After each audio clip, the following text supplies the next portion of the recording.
Hello everyone, my name is Justin and I am the returning officer for the MUSA 2025 general elections. Thank you for joining us for this final debate in this elections process. Today's session, we have the presidential candidates and this debate serves as a platform to encourage open dialogue and interaction between you and your candidates, helping you make informed choices before voting. Before we begin, just a few reminders. If you are joining us either in person or via the YouTube Live, let's keep this session professional, respectful, and inclusive, so please refrain from raising overly sensitive or personal issues.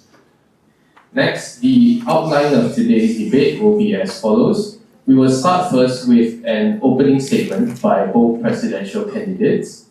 Followed by that, we will have Sean lead us in the structured debate segment. After that, we will hand over the floor to you, the audience, for the live Q&A or through questions via the YouTube Live. And finally, we'll end with the closing remarks by our two candidates. So now, I would like to hand over to the candidates first to start with their opening statements. Yeah, Kevin, you can start. Hello. Okay. So good evening, everyone. So I will try to keep this as short as I can. So hi guys, I'm Kelvin. I'm currently year 2 pharmacy student, and I'm currently the activities chairperson, and I'm running for the candidate of president for the term 2026. So just a bit of background. I believe I want to say why I want to run, as some of you do have questions on me being in pharmacy and me holding an office bearer position and rerunning again for presidential, as this year has been busy for me, and especially upcoming next year where I have even harder studies to go through with pharmacy as well. So the main reason why I'm running today is because of, I would say, the term has been for MUSA this year, which is led by our current president, Sean, over here, and all the MUSA office bearers here. All of us, I feel MUSA did a great job this year. Of course, there are room for improvement, but compared significantly for the past few years, especially fresh out of COVID, this year MUSA has reached a new heights, which I intend to at least try to recapture, but to not change, but to basically continue what our purpose is, which is service to the students. For example, something such as small stuff as fixing door or fixing any kind of facilities that has been broken. These all small things add up to help serve the student or to give students a better student life, student experience here in Monash. So how do I go about doing this? So the first thing is to actually enhance communication between us and the staff. Not just between MUSA and staff, it's also between the larger student body with the entire staff. As working with a lot of the staff committees, such as people from student life, our events office, facilities, and even security team as well. I've got to know them personally and also know how they operate, and also know why are certain procedure in place for our own safety, for all the welfare of the students. So by being able to enhance this kind of communication and putting in platform or enhancing existing platform such as SSLC format or any focus group that has been implemented this year, this kind of communication channel is able to actually better serve the student community. And next would be also on the operation and also the goals of MUSA. So as we all know that the MUSA goal is to actually serve the student, as shown here, by the students, for the students. So it's done by the students and also is for the students as well. So whatever we do, all the events, all the initiative that is carried out by us should be for one goal, which is service of the students, making sure that it's good for the student, making sure where all the welfare of the student is taken care of as well. And most importantly, how we go about it will actually dictate how productive MUSA is in general. So I think I'll wrap this up. Thank you all for being here. I will pass this on back to the RO then. Wen, you may now deliver your opening remarks. Right. Thank you everyone for coming today. It's going to be a long debate, but I hope for the sake of the wider population of students, we will all be able to get through the session quickly. Right. My name is Wen. I am a second year business student, and I am currently the treasurer of CNS. But past experiences aside, I think the more important role that I play in today's debate is I am a concerned student of Monash. I aim to serve and I aim to make Monash better for all students because contrary to popular belief, MUSA is actually one of the best, if not largest student bodies that services students in whole of Malaysia. So my main goal is simple, which is I want to have a step-by-step process of shifting the current MUSA focus to a more student-centered association. This is not what I want, but rather the steps that are needed to better facilitate students. Not only by and for MUSA, MUSA is not only by and for students, but also with students. My manifesto is step by step. The first thing is I aim to make the processes that separate students from student life closer. There is an inherent gap between student life and MUSA and the students. I think it's pretty evident from the lack of students that attended the debate today. We are going to literally be deciding on the effect and steps to make students' life better, and yet this is the outcome out of 7,000, 8,000 students. The second thing that I want to do is by pushing students' involvement within MUSA, because streamlining is already done by current president, current MUSA. There's a lot of processes that will be done by the end of their term. What I want to do is to make sure that students understand what these processes are and to better facilitate and utilize these processes. Lastly, it's just accountability and recognition. If the processes work, great for everyone. If it doesn't, how do we move on from here? I think it's simple. From first step to the third step, everything is with students. I want to make it better for everyone. Thank you. All right, thank you, candidates. Moving on, we'll be heading into the structured debate segment. So in this section, since there are two competing candidates, the candidate on the far right of the audience will start first. So Kelvin from the party Equitas will start first. And then for the following question, it will be passed to Vern. The same cycle will repeat throughout the duration of the structured debate. So with that, I'd like to hand it over to Sean. All right. Hello.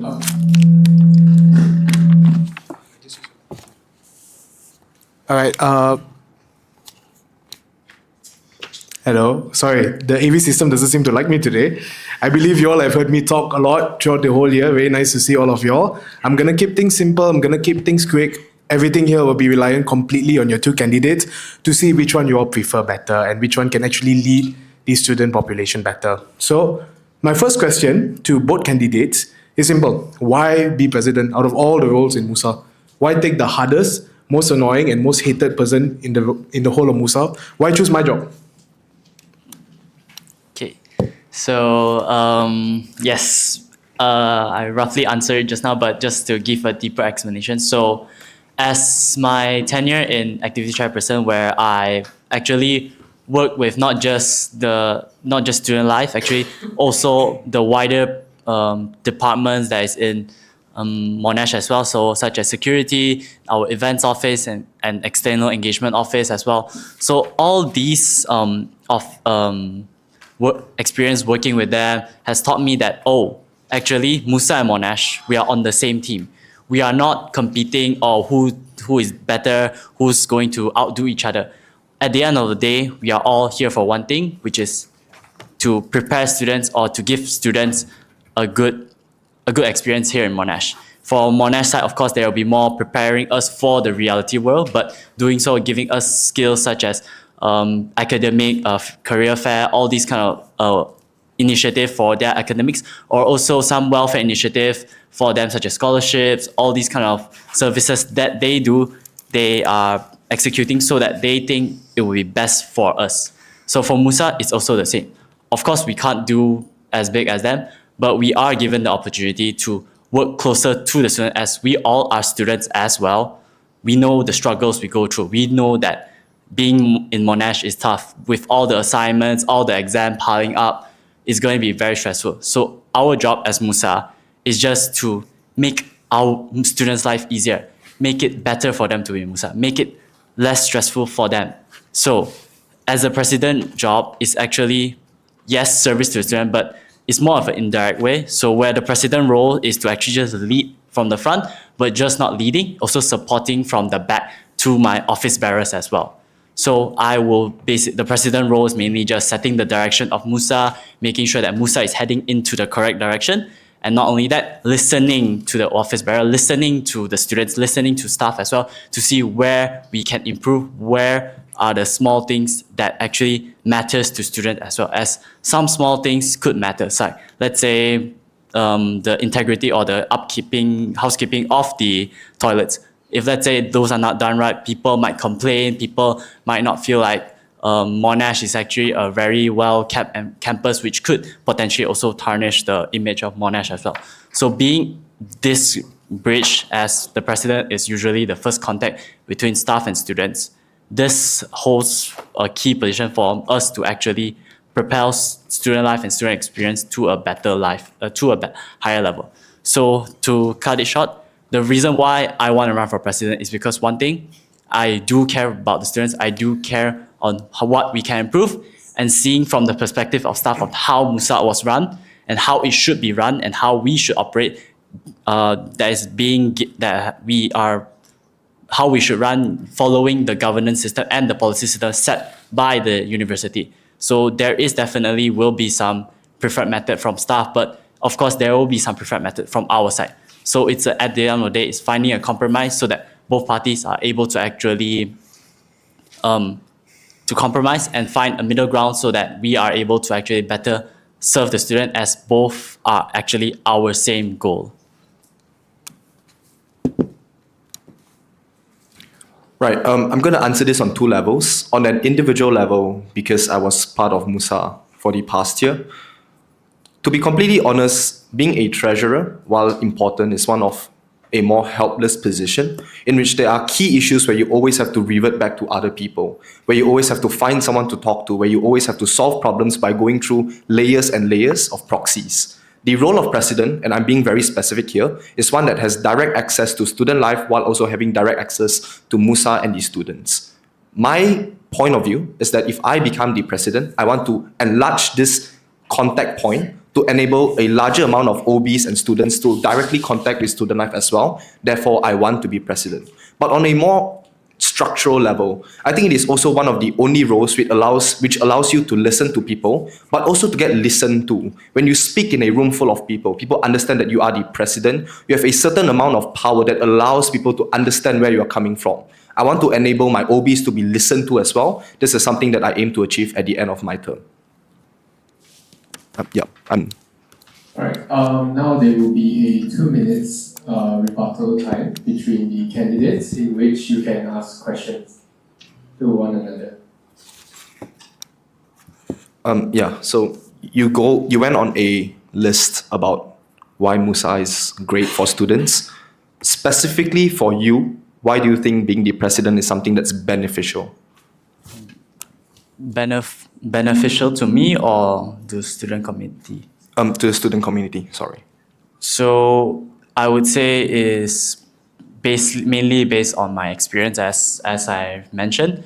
I have worked with the staff of Monash, not just on small matters such as big matters, orientation, Merdeka Run, where I've interacted with a lot of the stakeholders of Monash, such as what I mentioned already, mainly which is the Monash Events Office and external engagement. So these are the reason why I feel like me being president is actually beneficial, as I already have the contact, I already have the relationship built on it. And I would say that currently the relationship between us is quite good, where sometimes on campus I still see them, I still interact with them just to talk to them and just keep up in life in general, just talk about life, what have they been up to, what is the university upcoming, any interesting for university.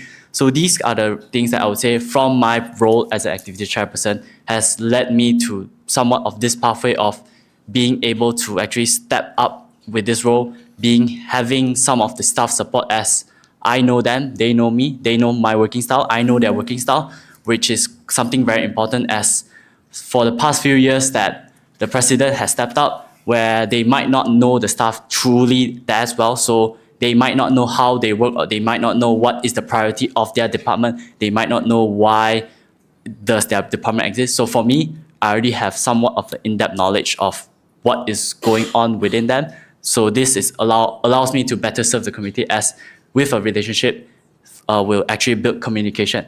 When communication is there, we are able to actually start to solve all the issues that has been arise within the campus. Right. So a follow-up question. In your answer, you specifically mentioned connections mostly with the staff and your familiarity with the procedures. Will you say that this is also a hindrance to you actually carrying out certain problems or highlighting certain problems to the staffs because you know them personally? Yes, I would say it could be a hindrance, as these kind of relationship could create biasness, could create personal relationship. However, at the end of the day, we are still the representatives. So as the MUSA president, I know what is my duty, which is to advocate for the student, to actually be there for the student, but not just be there for the student. It's also listening to what the university expects of us as well. So having this relationship, it hinders, but it also gives me an advantage of knowing what is their true intention behind. As sometimes they have a surface level goal, but maybe deep down they have a long-term or deeper understanding of the student community, which they may not fully understand. So with my relationship with them, I am able to act as a bridge between students and staff and give them properly and let them understand what the student wants, and maybe just to address from the staff point of view of why are these kind of procedures in place, why some certain things cannot be met, such as some academic, maybe it's due to university or even Monash Australia policy side, which is out of their control, where they might not be able to find a common ground between students and staff, as we all know that not everything can be compromised on as much we want it to be lah. Okay, so you mentioned on the direct contact. As right now, this year from short term, there is somewhat of allowing the office bearer to actually directly communicating to the staff.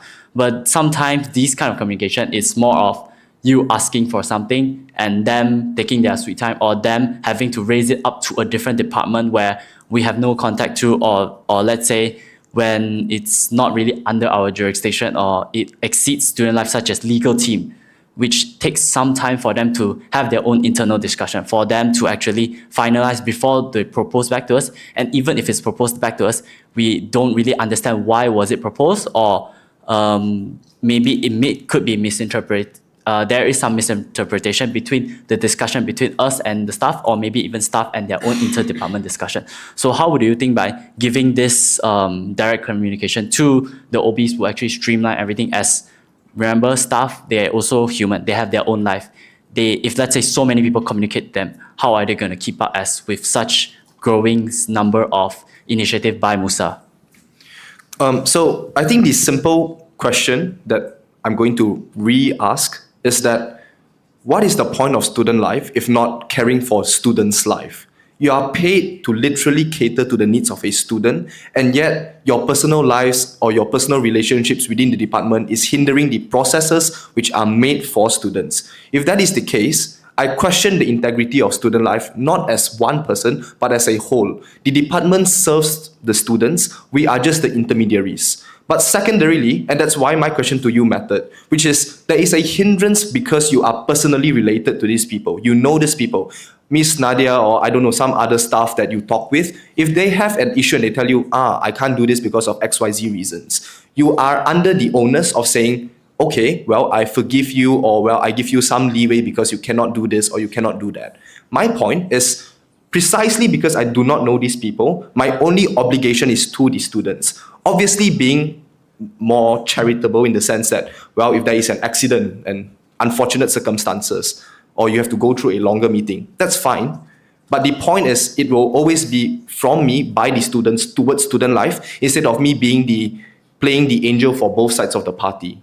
My position is for the students, against student life, to get what the students want. Yeah.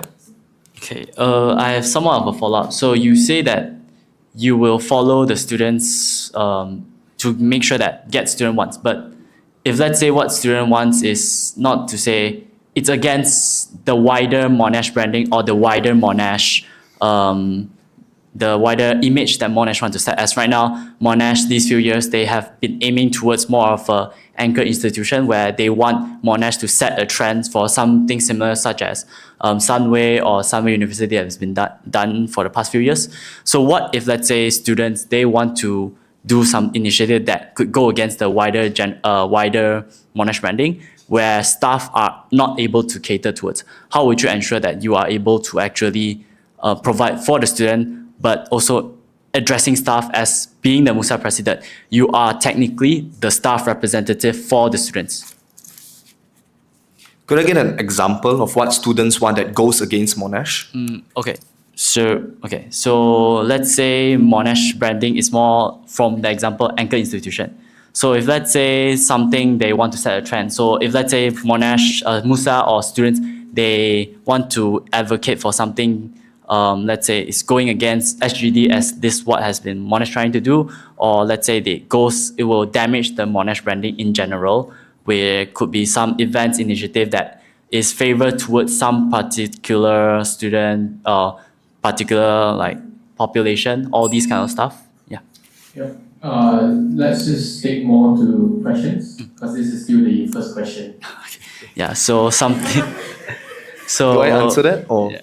Yeah, that is my question already. I think maybe can you summarize it in one key question? Okay, so if let's say these, the example I'm going to give is, let's say, initiative that would go against Monash branding, such as could potentially hit on sensitive issue and also going against what the goals have Monash has been setting for the institution.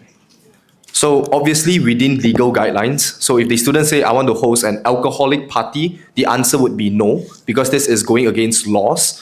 But I think in the case that it doesn't go with the general scope or the general direction of Monash as a whole, the important thing is to actually have a discussion as to why this doesn't go or why this doesn't align, and we come to a mutual agreement or solution. So yes, I'm a spokesperson for both student life and the students, but again, the focus is on the students. Student life has the responsibility to deal with what the students want. I am just the middleman. Yeah. We will now be waiving your rights to any more rebuttal time to move on with the second question. So for the audience, I think we're going to be here for quite a while. Right? I think all I asked them was, why do you want to be president? Somehow we went through half of my questions. Okay. Thank you so much for your answers on why you guys want to be president, and also all the other inputs that you guys wanted to give me. Although I would say unnecessary to a certain extent, but thank you. Now, I would like to move on to my next question. As MUSA president, the first 100 days are crucial because that basically sets the grounds of how your association run. Take it from me. My first 100 days, I had to make sure everything was ready and it went well. What are your first 100-day plans? And if you tell me you have none, I would say failure to plan is planning to fail. So what are your answers to this? Yeah, so per my manifesto, it is listening to the students. The closest thing I can get is feedback from my OBs. The first 100 days, in the first few days, I would say, is of priority to hold a meeting, to first discuss what is going to be the plan proceeding from here on out, what structures to keep in place, what to forego, what to streamline, what to not.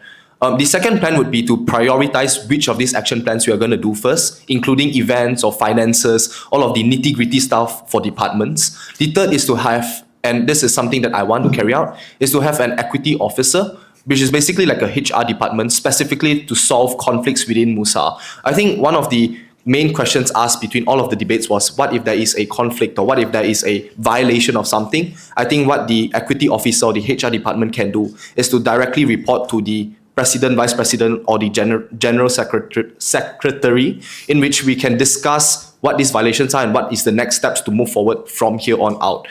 The equity officer will basically be an independent body, even independent from the president or the vice presidents. It is just someone that regulates the processes within MUSA. For the final days, for the final 100, final 50, 60 days, for this period, I think it's just really getting to know what the job scope is ahead, what are the processes you need to learn and familiarize yourself with, because this, as Sean says, sets the stage for the entire year. So familiarizing yourself is something that you have to do and get done before the 100 days. I think that's enough of a job for the first 100 days. Yeah. Okay.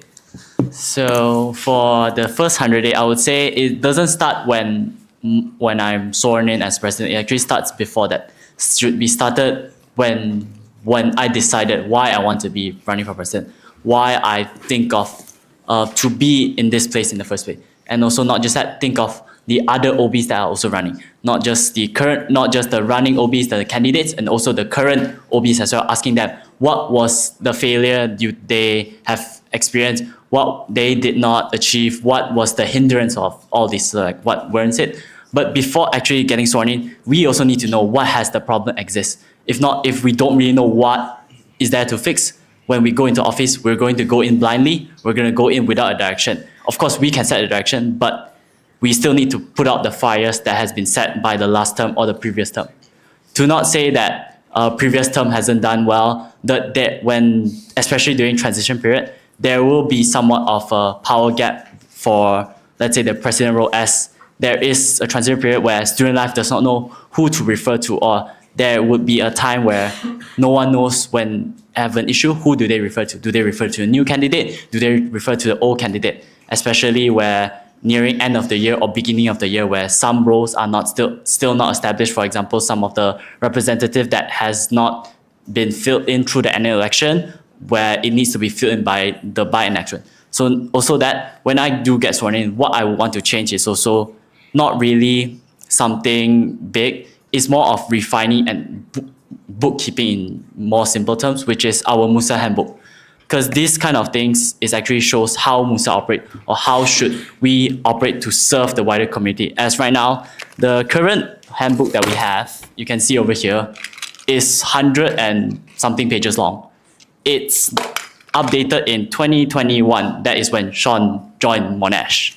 That is where Sean, that not to show how old Sean is, but yes, this handbook is as old as Sean. It's probably written by him in some parts. So this thing is so updated where sometimes the system inside does not reflect the current system, where sometimes they refer to EMS system as EMR, or let's say some other finance system has different deadlines, different kind of information that is required.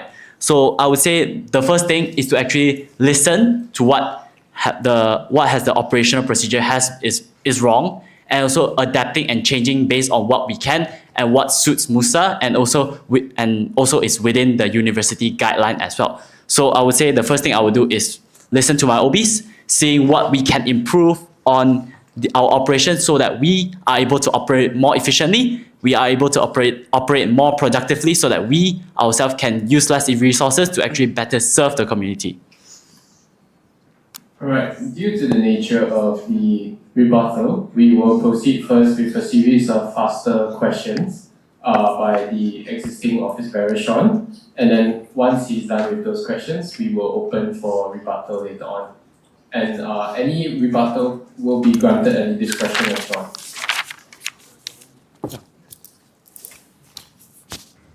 All right. Thank you guys so much for your answers. So now I believe you're still, Justin, we're still following the one by one, right? Yeah. So for now, just a little bit of notice to the audience. Since of course our two candidates are very good at talking, I believe with thinking time they can give you the right answer. But one of the important parts of being a president is to give the right answer immediately. Because half the time when you all come up to me for questions and answer, you want my answer there and then, not the next day, right? Especially your 2 a.m. text and all that. So I'm gonna go start immediately on the question, and I want this to be quick and fast. The only thing that, because I have to pass you the mic, that's about it, right? Okay, so the first question, who will be starting first? This one? Equitas will. Equitas. Got it. Equity versus equality. Equity. Yeah, equity, yeah. Okay. Okay, I'll just tell Wen's answers to everyone. All right, thanks, Wen. Okay. The next thing I'd like to look into is, if let's say a department comes to you saying that they are over budget, what would you do? And they need an answer as soon as possible, as financial deadlines are that night itself. Over budget as in they've overspent? I think the first is to see which department has extra funds that can be reallocated, or to reflect back to the finance department. The important thing is to actually ask them what made this and what prompted this to happen in the first place, and then we move on from there. Just want to clarify, has the funds been spent, or let's say they are projected to overspend? That's your assumption to make. Okay, so first thing I would do is probably identify where is the money going to, what initiative are they actually pouring so much money, identifying whether is it worth spending in, and also discuss with the relative stakeholders such as finance, the office bearer, and also maybe if let's say there is additional funds that can be reallocated, I would discuss them and maybe bring up to the budget committee and ultimately bring up to MSC, as the Monash Student Council is actually the biggest platform for cross-departmental decision if let's say we were to reallocate some funds and we are lacking of these kind of buffer funds as well. Okay, my next question would be this. In the event there are 5 clubs coming to you regarding an issue with Monash Cup and the deadline for that is that night itself, the issue regarding biasness in terms of deciding on the winner and all that, what would you do?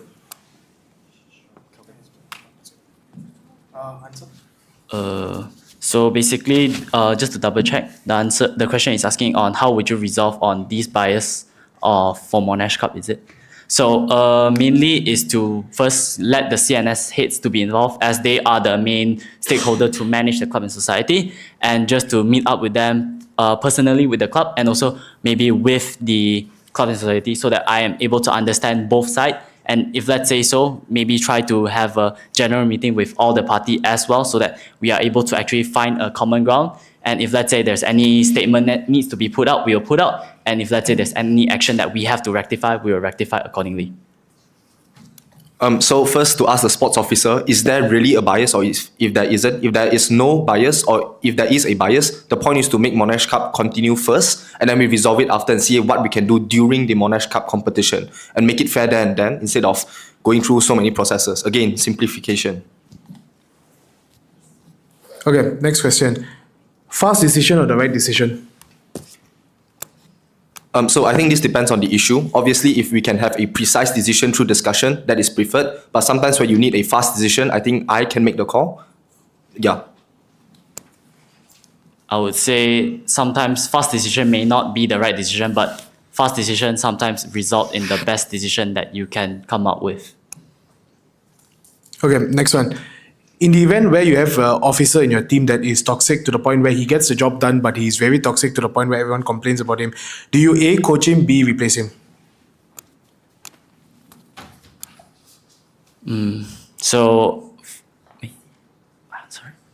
So I would say the job of president is not to replace anyone, is to guide and support them. If let's say, for me, if I feel, I will still try to coach him, telling him what's wrong, what are the other OBs feeling, as it is also my job to keep up with the welfare of the OBs as well. If let's say they still fail to do so, where there is procedure where we could put him under warning letter or under probation, if ultimately the office bearer still fails to do it, and we will result in any vote of no confidence, any procedure we have to go through. If let's say the person was forced out of MUSA, we will immediately find interim for them and take the appropriate next action, as we all know that the culture within MUSA is very important, as it drives on how we operate as well. As to put it simply, happy MUSA, happy life.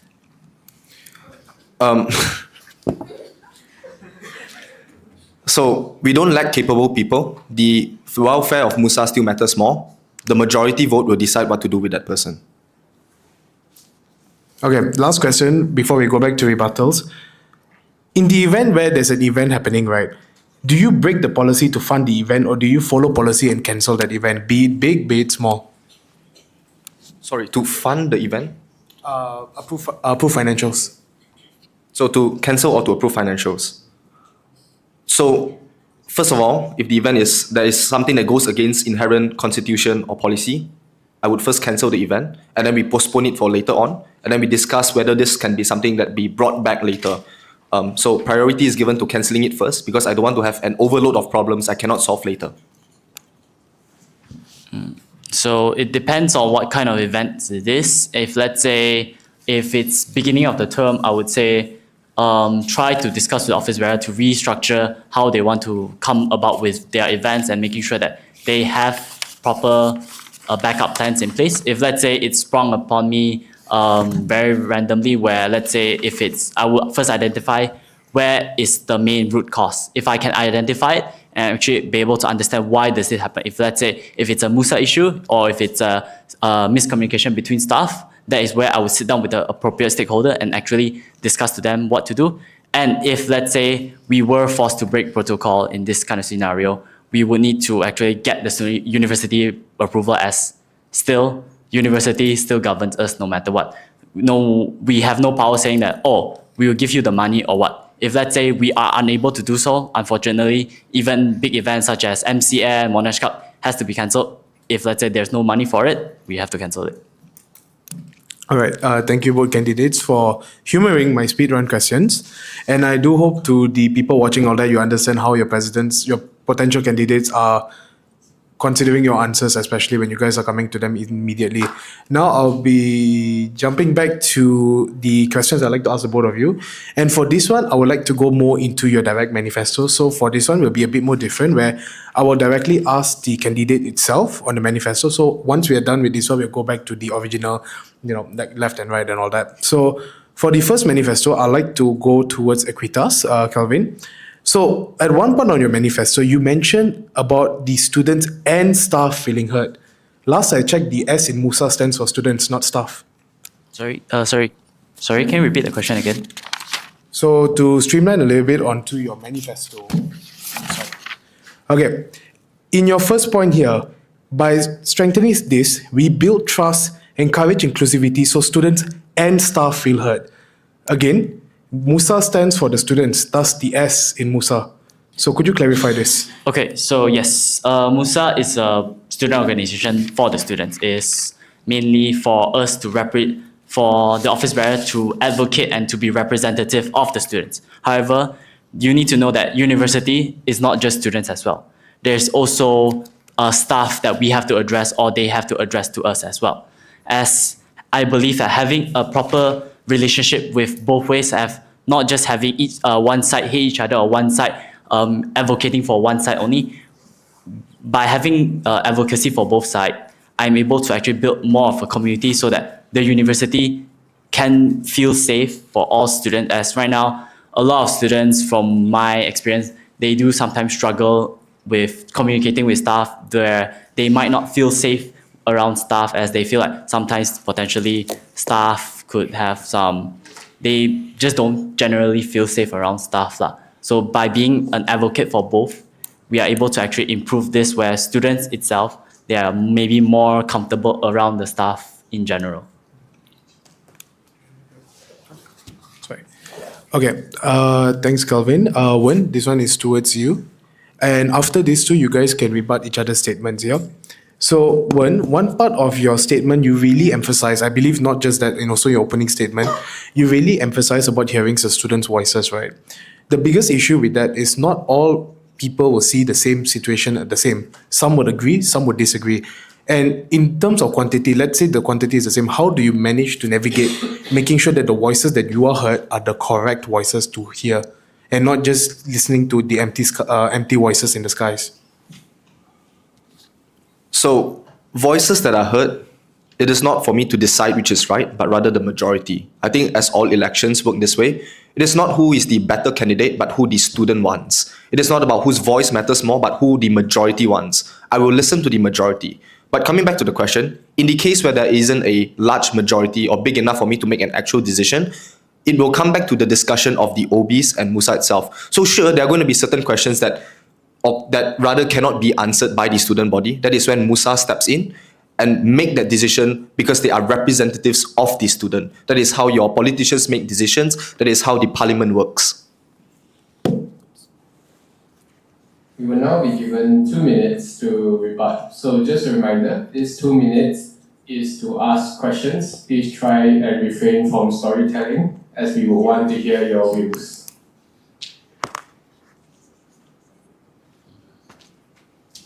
Do you have a question? Yeah, you go first. Yeah, so you said advocating for both is best. So sure, in a world full of sunshine and rainbows, this is the best case scenario. But in the case of conflict, who becomes the devil's advocate if you're not willing to do it? What do you mean by the last part of the sentence? So there is going to be times when the student body cannot necessarily agree with the steps and processes of student life, but by virtue of you not wanting to be the bad person because you want to be the best person for both people to be heard, who is going to tell student life that they are not doing their job properly, or vice versa to the students? Okay, so I know the responsibility of president. Not saying that I would just be the good person, the good cop, and not the bad cop in this scenario. Of course, I know when is my time to actually put my foot down and say, hey, this is wrong for the student, or hey, this is not this what's the staff want. So as myself, I have been through this kind of experience where staff emphasis on something throughout, let's say, orientation. They emphasis on something which we strongly disagree and which ultimately backfired and actually affected MUSA's image in general. So it is my duty to actually identify these kind of issues and actually putting my foot down to see whether it would actually negatively impact one side or not. If let's say both sides don't really get any negative on this, I might see which one would lead to the best outcome and try to find a common ground between staff and student. If let's say one situation does lead to one side maybe losing trust in the other, that is where I'll put down and tell them, oh, this is wrong. You should tell the correct party, the correct status, whether it's student life or whether it's the office bearer saying that there is a reason why we do things like that, or there is a reason why some things can't be done. A follow-up question. So putting your foot down most often than not comes at the cost of the friendship between you and the staff. Which one is more important? And if the staff or if the students are more important, does your connections now really matter anyway? I would say putting my foot down doesn't mean I would jeopardize all my relationship. Doesn't mean that, of course, if let's say the decision is something radical, or let's say the student wants more holiday and I keep pushing for it, of course I'm not going to do something like that. Yes, there will be times where relationship could be broken, where this kind of stuff may not matter in a professional setting. However, I do believe that with the character that I've shown them through this kind of personal relationship and my professional setting, they are able to see where I'm coming from, to see why am I doing this, and also to actually judge on a belief in my judgment as well. So yes, I would still say that this personal relationship does kind of matter, as they give more insights of my personal character to the other stakeholder, which is student life or maybe the students. No question for me. Okay, thank you guys so much. I believe that's all I would like to touch on manifestos. So now I would like to go into another general question first. So being interested to run as MUSA president, one of the key things is also the eyes on what MUSA can improve further. So this, as both of you mentioned, you guys have experience in MUSA. Both of you have quoted my term time and time again. So my question to you is, what exactly in my term did I fail? In which part of my manifesto did I not achieve? In which part did I not fail to do what I needed to do? Or where have I failed MUSA as a president, and how can you do better? Okay, Thus will start first. Give me okay, I'll use the 30-second thinking time.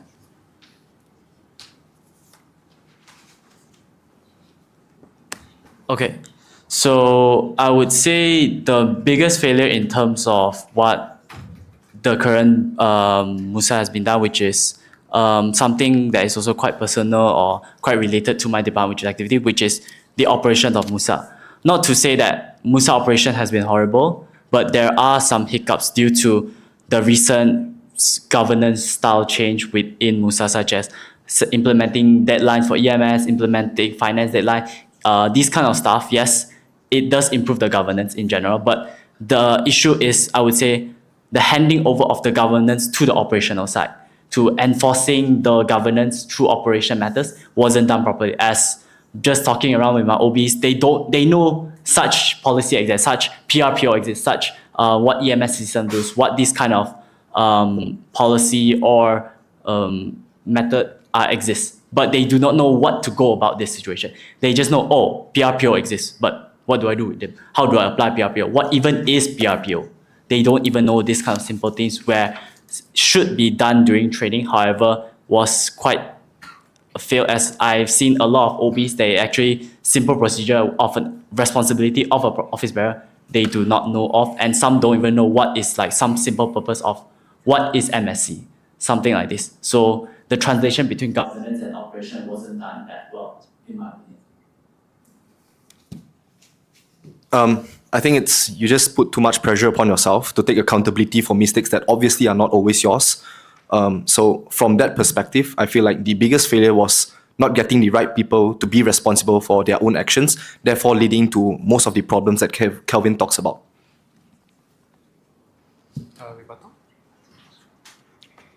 Rebuttals from candidates? Any? Oh, I like how about me, no rebuttals. Okay. All right. So thank you guys so much for your answers. And yes, I do agree that your points that you have proven out is definitely some of the problems, which I do hope the selected president do gets to solve them and do it better. As what we have mentioned earlier, Musa is always looking for continued growth. Now, the next thing I'd like to ask you guys about before I proceed into case study, under your leadership, and I know that you guys have said this in some form or some way, but I want the students to actually hear it properly in a more defined, concise, and better manner. What does the future of Musa looks like for you guys under your direct leadership? Not about what you would do as president, but what does Musa look like? What can the OBs expect? What can the students expect under your direct leadership?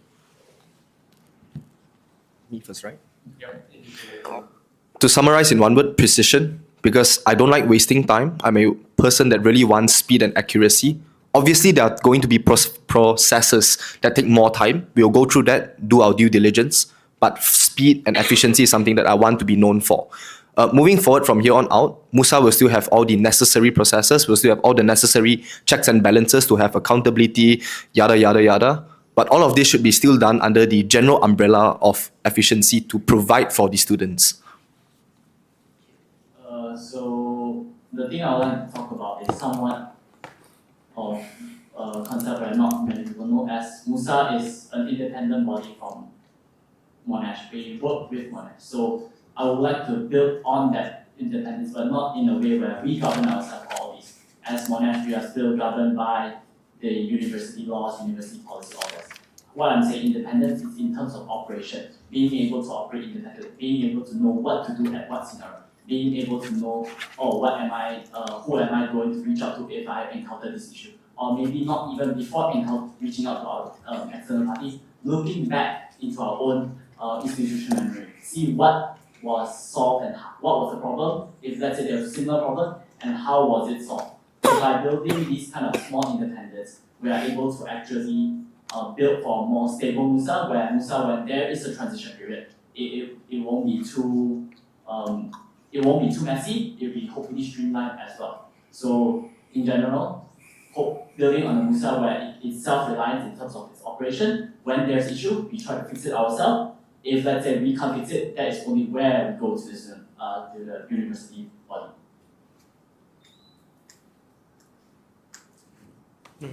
Louis? Any rebuttals for candidates? You guys can rebut. Oh, okay. So, when you talk about independence, Musa still, for all purposes of the debate, relies on student life for funding and whatnot.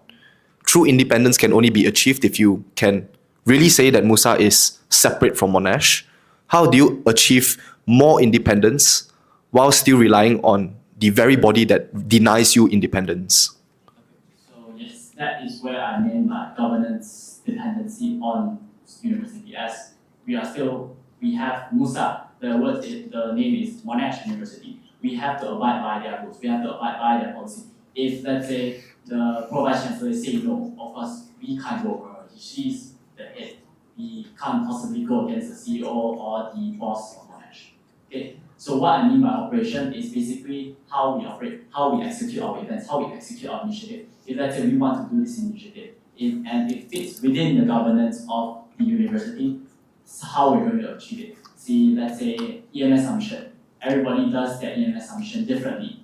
So what I mean by operation independence is making sure that these kind of operations things, we are able to handle it ourselves, these kind of simple procedures where the university expect us to be top-notch, where when we submit, let's say, an event request, they won't see any holes in it. They will make sure that, actually fits to their standard, making sure that this kind of small operation does not actually go against their university. So what I mean by is, of course, not complete independence, as complete independence means we get our own funding orders, which is not something MUSA has the capability of as of right now. What I meant more is more of how we operate internally and making sure that our operation reflects on how we truly are as a student association, as well as past few years, MUSA has been quoted as messy, not well for a student, and also not serving its purpose. So in general, just to make sure that MUSA is independent enough to be able to serve the student without having a student life just to oversee micromanagers. So follow-up question.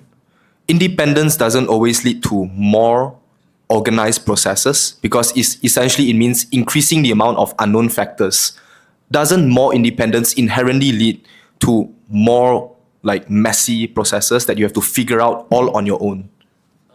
Yes, but I would say with the current standard of monad or how staff interacts, if let's say we do depend on staff always to solve our problem, it's going to create a long chain of communication channel. It's going to create somewhat of a delay on how we fix issues. What mentioned just now, we have to fix issue fast and quick as well, and making sure that the decision is correct. Of course, yes, we rely on student life to make sure that the decision is correct, but we don't necessarily have the luxury of the time to actually make sure that it is correct. So making sure it is fast. So this kind of decision, we also need to look at it in ourselves as well. For let's say, all I'm saying is all the simple issue that is easily fixed, like EMS submission, funding requests, all these kind of small things that should be simple, should be in our day-to-day operation. We shouldn't make this kind of big mistake on it, as there is still issues with EMS submission, there is still issues of us not applying against student life, so not just student life guidelines, maybe safety and occupational hazard guidelines set by our OSH department as well. These kind of guidelines are actually unknown to us. While being by able to actually access them and looking through what is their guideline and being able to actually go follow what they said and actually operate in following these kind of governance, we are able to actually be more independently solve our own problems. So basically is to cover our own ass in general terms, but so that we don't have to always rely on them, as being reliant sometimes will actually cause more delays. And yes, they give us correct solution, but at what cost? At the delay, is it worth it? Is it worth it? And is it actually necessary for the delay? Yeah, any questions for me? Okay, so just now you mentioned on a bit of like making sure streamline processes stuff. Also, you also want to advocate fully for the students as well. So my question is, how would you ensure that your streamline processes actually goes against, goes with what student wants, as your streamline processes sometimes might go against university, which ultimately might not lead to what the university wants. So I'm going to reflect back to what a majority of student processes and student life processes are in Malaysia, where student life actually has more of the responsibilities to, for example, approve EMS, approve funds, and approve a lot of the internal processes. This means that if there is going to be an internal conflict between the students and what student life wants, I will act as the intermediary, explaining from the point of view of a student towards student life and advocating for what the student wants. In contrast, what you have said is to move it back to independent MUSA organizations. But this is going to be slower because this requires student life to explain to MUSA what they want and MUSA to explain to the students. And then right now, you have to go back to the students, explain what student life wants, and then hear from the students, go back to MUSA, discuss, and then again, go back to student life. Because your independence, as proven, does not matter, because at the end of the day, you will have to reflect back to them. My point is just to make sure that this MUSA organization is with the students against student life. If you say yes, why? How can we move on from there? If you say no, why? How can we move on from there? This is what makes it more efficient and fast, initially, which is what you wanted. Okay, so I have a follow-up as well. So you mentioned quite a lot on against student life. As we all know that if you count in the wider terms of MUSA or monetary organization, MUSA actually plays under the Department of Student Life, that's why we report that. If let's say we do go against that, why do you think it's always we have to go against that? Where sometimes, not necessarily every time, that going against that, yes, could actually benefit, as that is how most majority problems are fixed complex. But do you think that necessary every time all these kind of conflicts is necessary? So there's two ways I want to answer this. The first is, if there is no conflict, It just means that all the processes align with what the student wants. There is no need for conflict. Obviously, then I would not purposely find a problem. But I think the conflicts that I'm talking about are necessary conflicts in which the student life does not agree with the student body. My point is I want to find out what the problem is and to make it solved as fast as possible, regardless of whether it comes at the expense of MUSA's independence or whatnot. Because for me, the solution to a lot of things relies on student life. If we have to wait for them, if we have to wait for their approval for certain things, why do we need to get independence for ourselves when at the end of the day, it is just going to go back to student life anyway?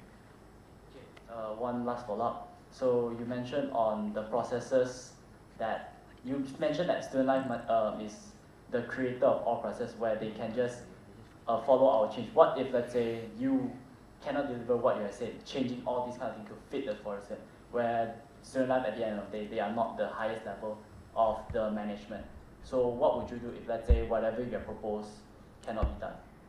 Oh, then I guess that's a discussion for another day, because the point I'm trying to make is I will try my absolute best. If I cannot finish it within my term, I'll make it known to the next person that this is what we ought to do, because this is what is best for the student body in terms of hearing them and actually solving their problems. Are there any more rebuttals from candidates? Before we proceed, just a quick reminder that food is not allowed inside the plenary hall.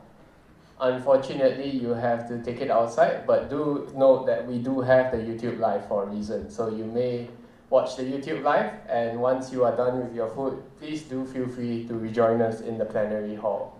With that, but however, drinks are allowed in the plenary hall. All right, Sean, back to you. If you guys want to sneak food in, at least deliver some to the front. I'm quite hungry here as well. Anyways, moving on. So I believe that the debaters has gone along a lot, actually, along student life. But, you know, at least both of them has been going back and forth. Student life this, student life that. Let's go more towards the students. Now I want to hear what's your opinions towards the student, rather than the department that governs us.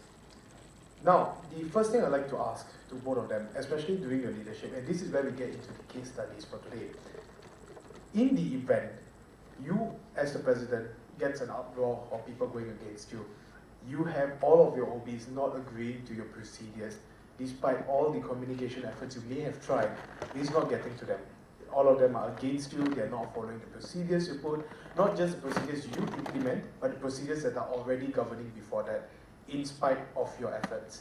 How would you react to this situation? What would you do to bring things back to order?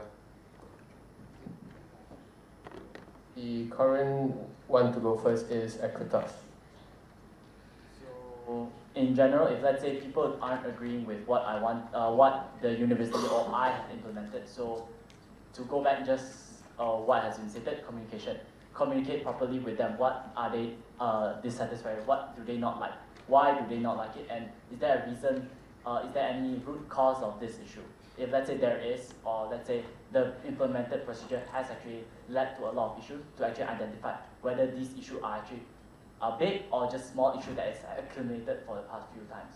So I would say sit down, have a discussion with everyone, the office bearer and also the university as well, to tell them, to also feedback to them that why has this been in place and why it shouldn't be in place, something. So along the line of just more discussion, where actually communication, where this is the key to solve the problem.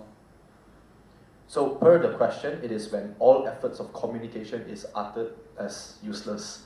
My manifesto or my action plan includes having an equity officer, because I strongly believe in such situations, any form of effort to communicate will only inflate the situation. It will make it worse. There will be more conflicts. The role of the equity officer is to be the intermediary between me and the people, to understand what they want and understand my point of view.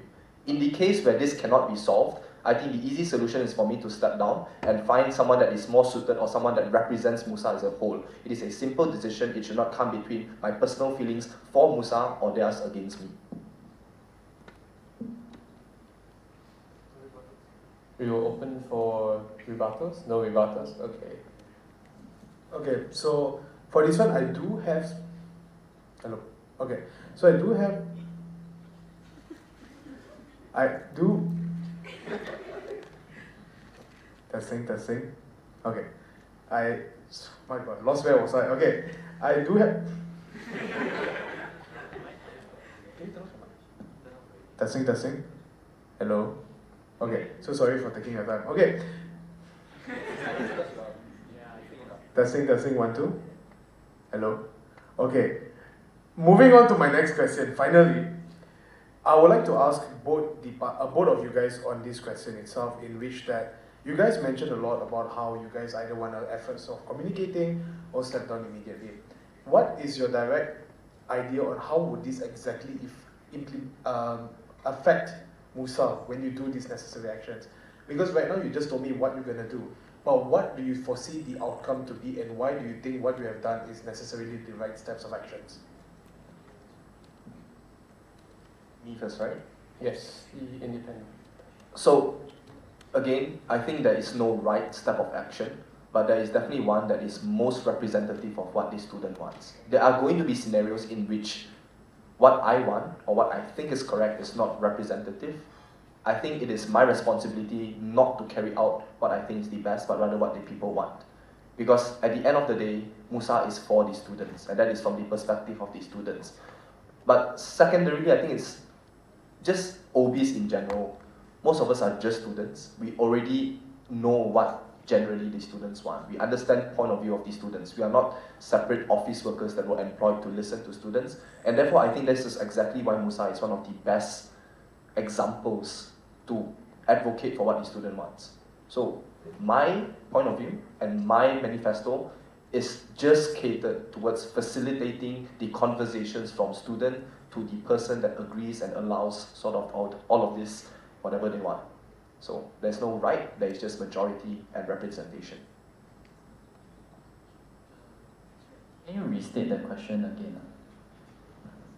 Basically, I'm going along the lines of what do you expect to be of the result of your actions, to my previous question earlier, when it comes to people going against you completely.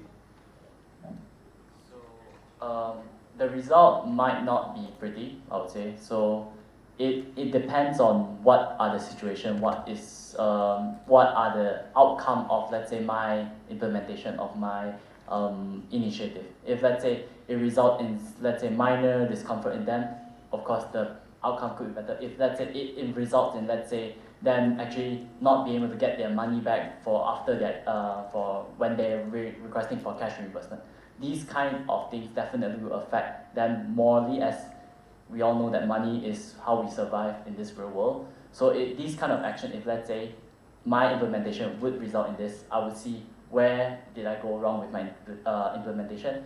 Does the idea just sound good on paper? Also reflecting within myself, not just within myself, talking to my executive committee, talking to all the office bearer. So being able to communicate with them and actually understanding what is it. If, let's say, they do not agree with my leadership, if I was to force the level, I would agree with them if they presented evidence enough. However, if, let's say, I would still want to make sure that as the president to not step down that easily, as I still have a responsibility to hold, just not because that if, let's say, you do one mistake, you should step down immediately, as it costs a lot of people. It's my job to actually help to fix that, to put in the platform for them to actually making sure that they get what they deserve back as well. As me feel like just stepping down immediately would actually just leave a power gap, creating chaos within the council itself, and also making not going anywhere in general. So me being there to just trying to actively fix the issue that I have caused, fixing whatever I have done, making sure that I can minimize the effect would be my priority in this sense. Yes, there is rebuttals from here on.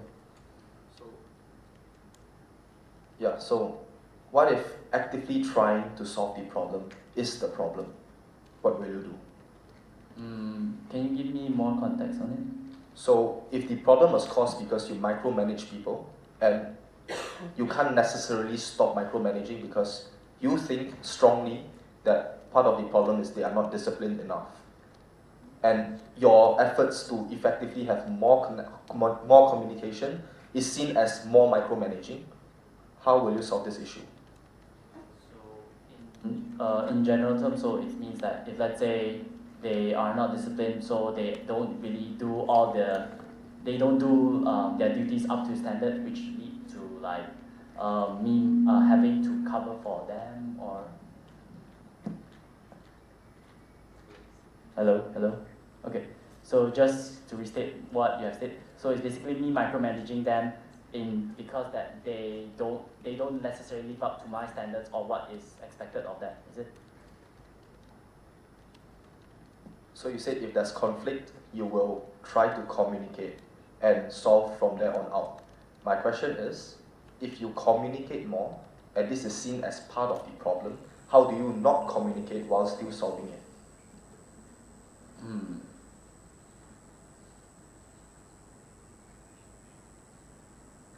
I would say that no matter if let's say if it's I will see what kind of issue they have. If it's a personal, I'll leave it be as it's not my job to actually interfere with their personal. If they want me to be in it, I will just maybe give from my personal experience or just give a third person rather than a boss to office bearer point of view. Just give on a personal note on what she can do. But if let's say if it's a bigger professional that affects the operation of MUSA in general, I would just mainly follow back to the constitution to see whether is it truly what I'm doing is wrong, to actually understand if their issue is actually will affect me as well as a general spokesperson for MUSA as well. So I will identify what kind of issue. If let's say the issue is something small, like two departments does not like each other, if let's say they don't really escalate, it's more of a personal stuff, I will just leave them be and maybe advise them to actually just so that they do not bring this into their professional life as well. So if the issue is you, and you said that your only way of solving this is communication with that individual, and yet the issue is your communication with that individual, how do you solve it? What kind of communication do you need?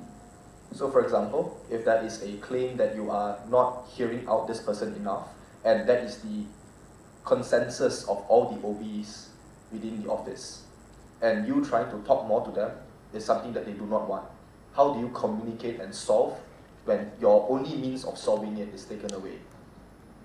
So that is probably when I need to take a step back, just to let them think about this solution, think about the issue that they have been, they are going through. If let's say they do not want to interact with me, I cannot force them to interact with me.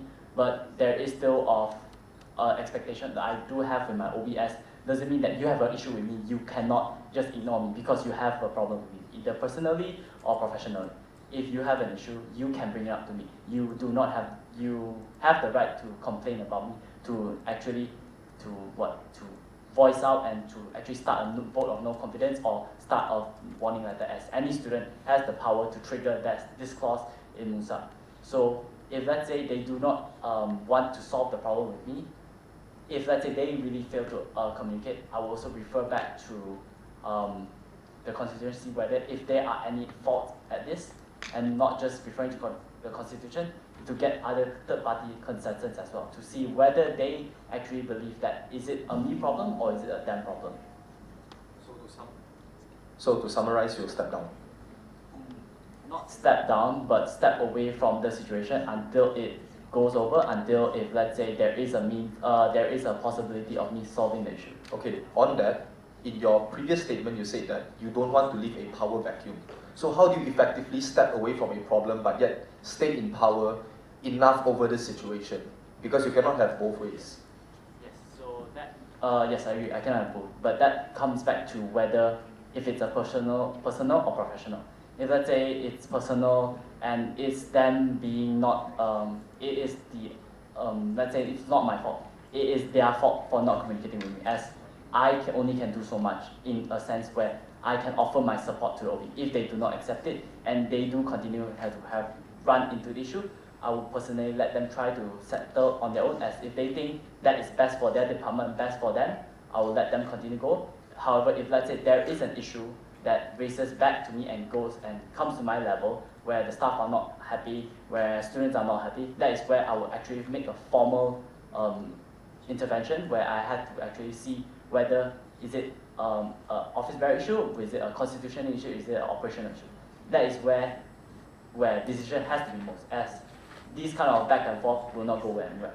But having these kind of being forced into this situation where the office bearer do actually have to be there. For example, let's say 2023 of the head of MUIS incident, where the head of MUIS just doesn't want to be in a way where she or they want to solve the issue.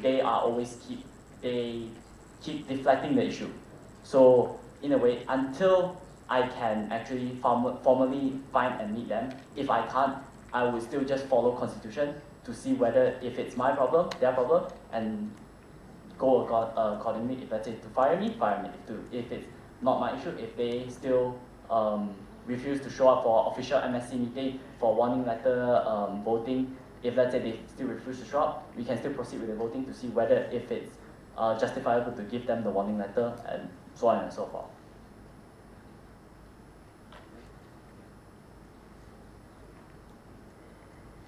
Okay, thank you so much to the both of you. So now my next question goes more into operational when you guys go towards your role itself and all that. How are you going to navigate the different situations? Now, as you all know, MUIS is a department that handles a lot of cultures and a lot of backgrounds.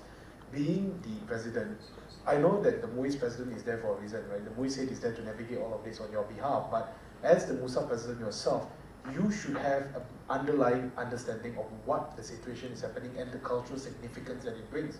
Because sometimes when they look to you for advice, how can you go about and give them advice that goes directly against their culture, against their religion, against their background? So knowing this, how are you going to navigate the multilateral community that Monash has in terms of its international students, as well as the problems that may arise based on their geopolitical situations as well? So, yeah, should be here.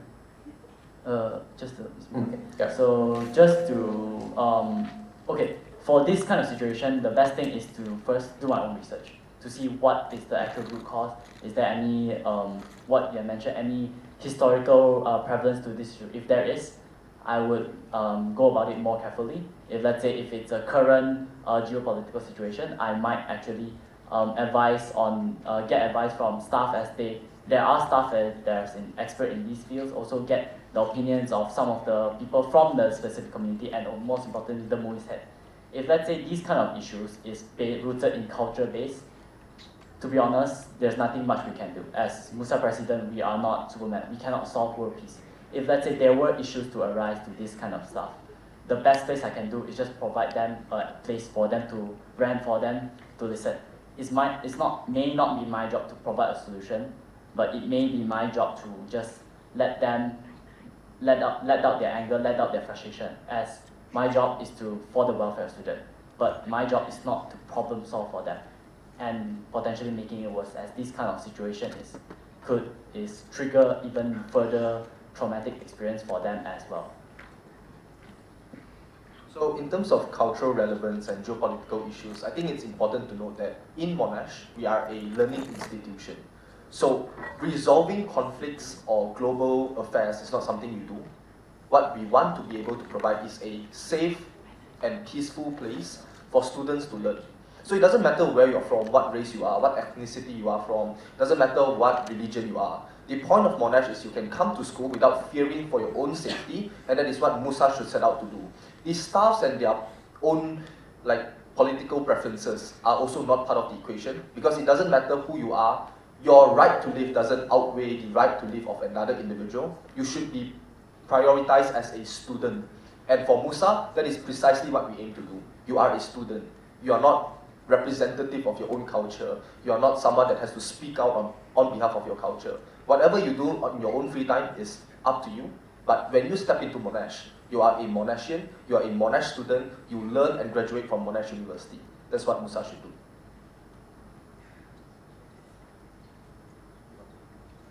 I think rebuttals, yep. Any?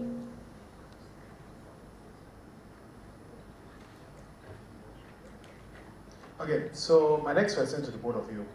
Thank you so much for that questions as well, for those answers as well. The next question I'd like to ask to the both of you, and now this goes more into your understanding of what MUSA's role is, right? Now, MUSA has a lot of power when it comes to advocating to the students and advocating for the students as well, in academia and as well as for welfare as well. What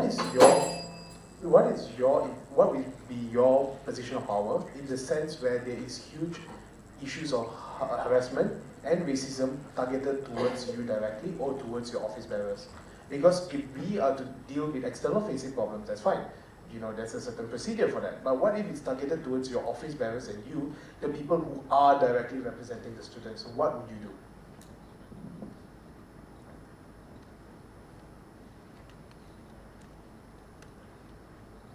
So to clarify, it's racism against me because. Harassment, racism, anything.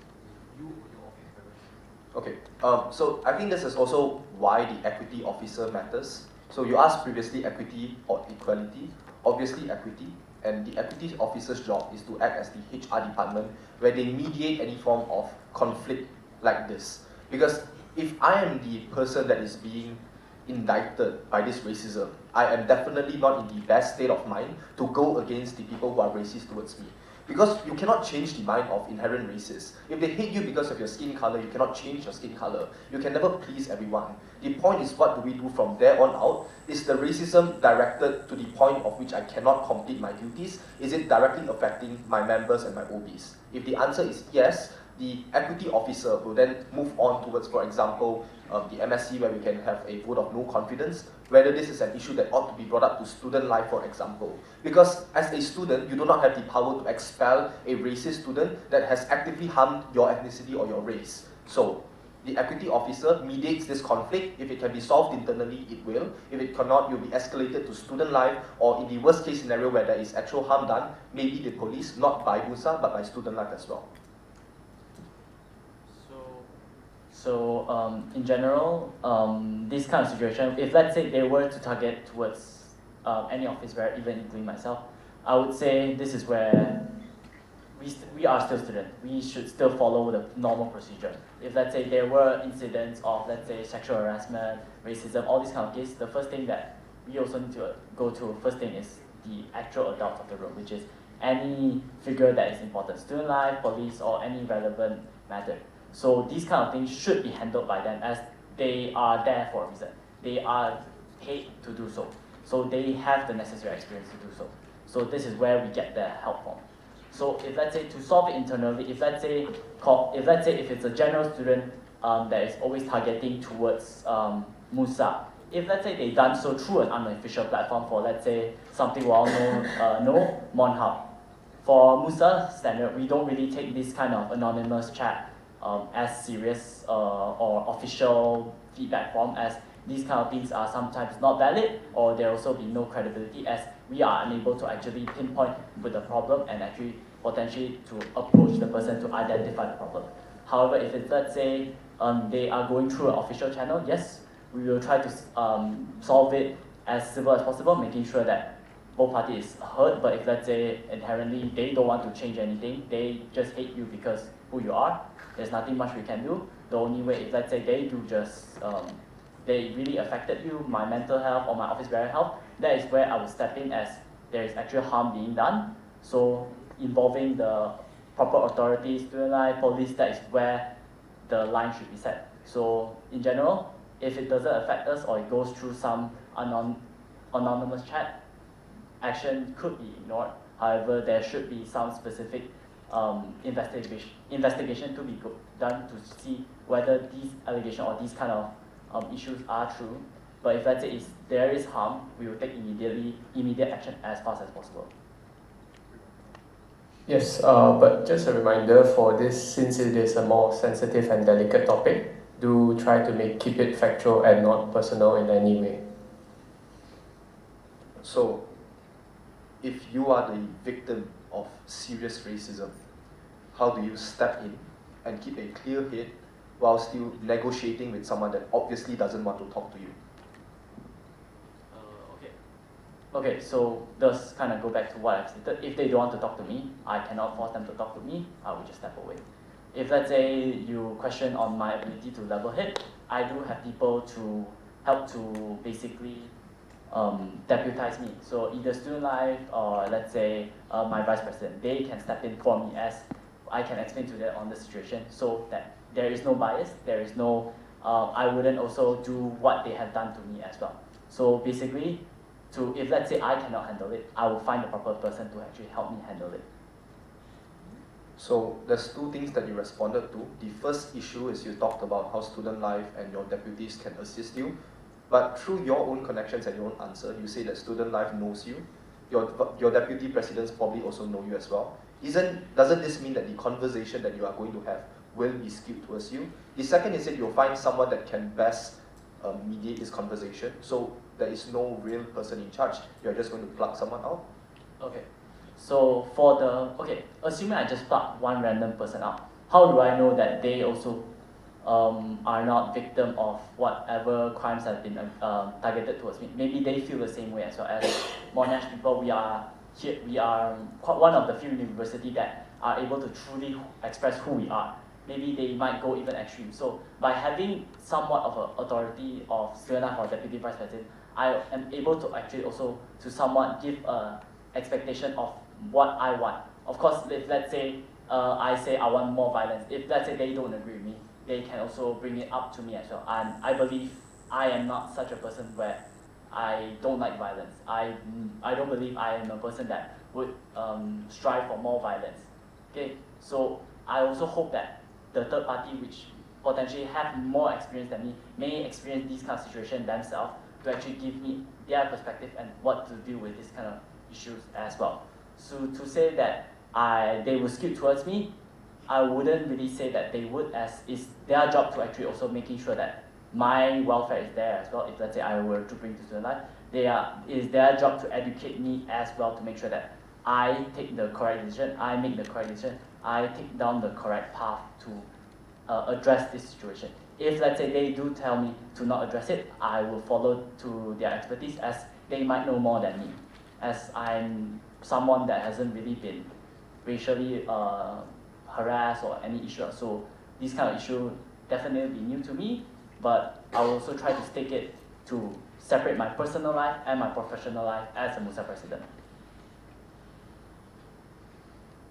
Okay, so it's very similar to what you asked. If let's say your equity officer that you have appointed is also biased against you, as you appointed or someone of relevance appointed you, and this is your initiative where they may be still skewed towards you, what would you do with the equity officer, not with the person that is doing these kind of crimes? So obviously there's no perfect person where they can be the most neutral individual. This equity officer is someone that ought to be separated from MUSA. So to the best of my ability or to the best of MUSA's ability, this will be a separate department or separate individual that can mediate. Obviously, any person you pick, any random person in the world might have some bias, one form or another, but it is not our job to stay neutral. The equity officer's job is to stay neutral. So I believe that the equity officer will, to the best of their ability, be neutral while still working together closely with student life or bodies of authority. Okay. So you mentioned them working towards, wouldn't that create somewhat of a bias by working with them to understand what they want? And to essentially, if let's say they do not like the person, that they will go against it, or if let's say they do not like the policy, they would go against it. Or let's say they like the policy, they go for it, so they heavily advocate for this. So let's compare, right?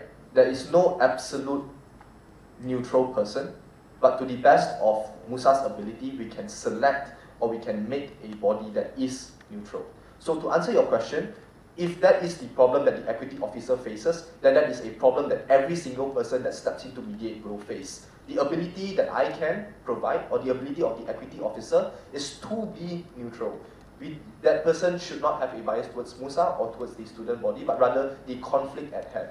So if that is the question you want to ask, the same question will be posited to you, how you solve this. Because there's no perfect answer. I can make a body that caters to the needs of both the people in the conflict, but there is no, again, perfect individual that is made for this role. Seeing as the circle of life has started, I think we shall move on to the next question.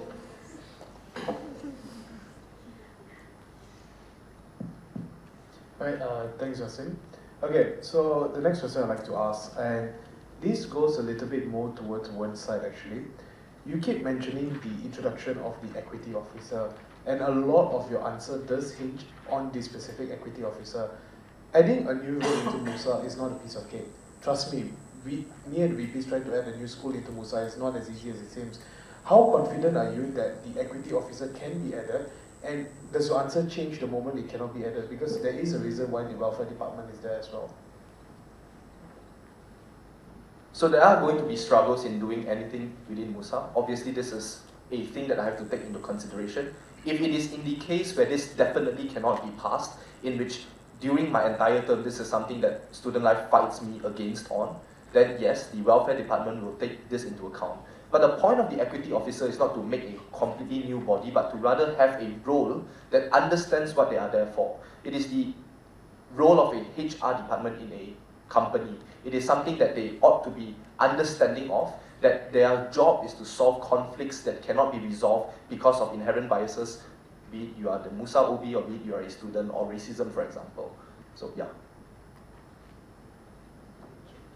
Okay, so I have somewhat of a follow-up onto the equity officer. So if let's say they were to solve this kind of big macro issues that let's say university policy, or let's say the MUSA president not doing job, as okay, this is what has been done for all past few years, where there is a relationship built between MUSA and the student life, and not just student life, and also to extend the university, the vice chancellor, as these kind of we do have meetings with them, we do talk to them, we do not just follow their instruction.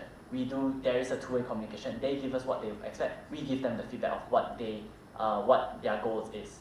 So how are you going to ensure that the equity officer is actually trusted by all party of the university, as your equity officer has to be trusted by not just the student, and also be recognized by the university as well? As if let's say university suddenly you throw a person to ask them to solve this issue, where they have no idea of who is this person, there is no official process of electing this person, where this person could maybe somewhat of could poorly represent the university in general. So I think this is a problem that every individual faces. How do you, as a newly elected member, be representative of the students? How do you know that students can trust you? Obviously, this takes time, and this is one of the key things to note about, that it is not going to be elected one day and trusted the second.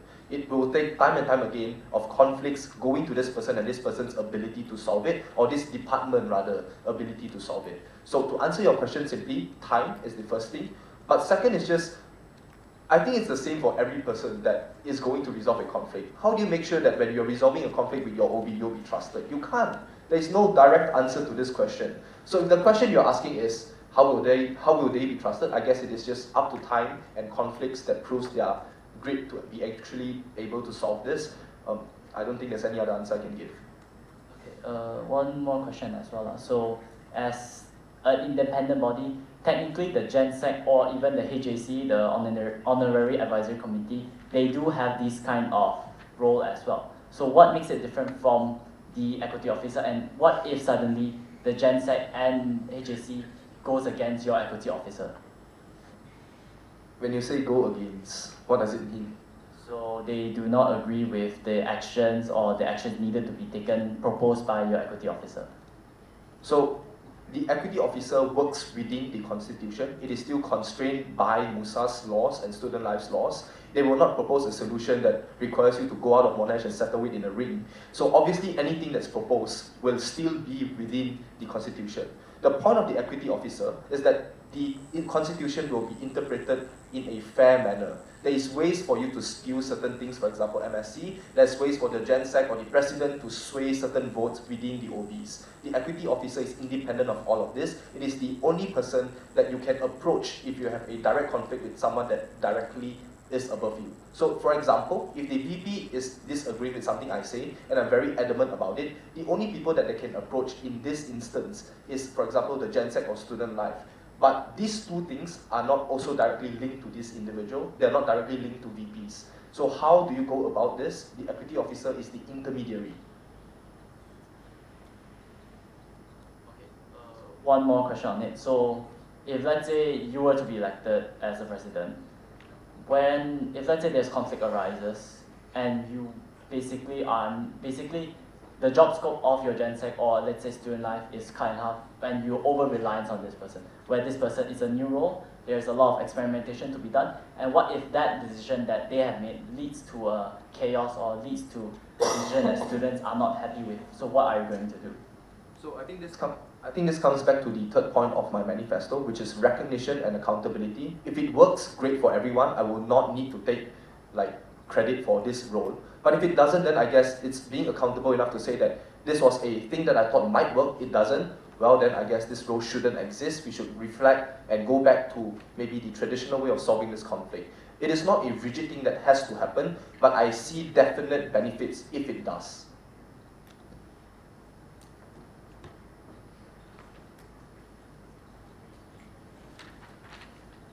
Okay, so the next question I'd like to ask to you guys is that now in the role of MUSA president, it is very easy for you to be very much close to your respective OBs. I mean, those who have worked with me this year can very well advocate of how well I build my relationship together with my office bearers. However, one of the key things that we are concerned on is the fact that it is very easy for people to build biasness or to build ideas of what you are. So when conflict arises, people notice that there may be a chance of you siding them unconsciously, biasing without you even realizing that. Other people accuse you of favoritism and unfair treatment. So when people claim all of this towards you, when people already have this idea or this notion of your favoritism, and this is again your efforts to be close to your team and your OBs, how do you prove your decisions are always going to be fair and objective in every decision to be made? Okay, so if let's say there were accusation of me being unfair, so first thing is reflect on what have I done that potentially could have swayed this. So the other thing is also to look at things that are objective rather than looking something that could be interpreted or subjective. So if let's say the issue was, let's say, budget allocation, I can still use the previous data of hard actual solid data to see which events or which initiative should be allocated towards to, as these kind of things, they have solid data backing, they have student feedback, they have all these kind of data where we can analyze and to interpret to see that, this one benefit and this one does not benefit. If let's say they were accused me to be biased, I would just show them the data to say that your initiative actually doesn't outweigh the other benefit. Not to say that their initiative is bad, it's just that it hasn't been proven to the fact that it works. It may work, but then problem is we have limited resources, we have limited time as well. So it is not always a gamble, not the best time to gamble on everything that we have as well. So just by taking time, reflecting and actually analyzing the both sides first, then I'll only brought out to the statement to them. If let's say they still continue to say, I'm biased towards them, I'm going against them, I will talk to them, sit down personally on a note to see whether this issue is true. If I feel like it's true, where I'll bring it out to my exco and to let them understand as well, this situation exists and what kind of situation should I take, and also do they feel the same way as well. So to decide on the decision that I'll make, it will obviously be on objective metrics. If it's an event, amount of people, outreach, impact of that event. If it is on certain decisions within the MUSA as well, then I guess it will just be up to an election, up to the MSC, up to votes within the MSC. If they still think that I have a bias, then I would ask them, where do you think the bias comes from? And talk to them. If this still cannot be resolved, fall back to the role of the welfare or the equity officer and we'll talk it out through that intermediary, because me directly communicating might not always be the best solution. Just a quick word of notice, the extension to 7:30 has been granted.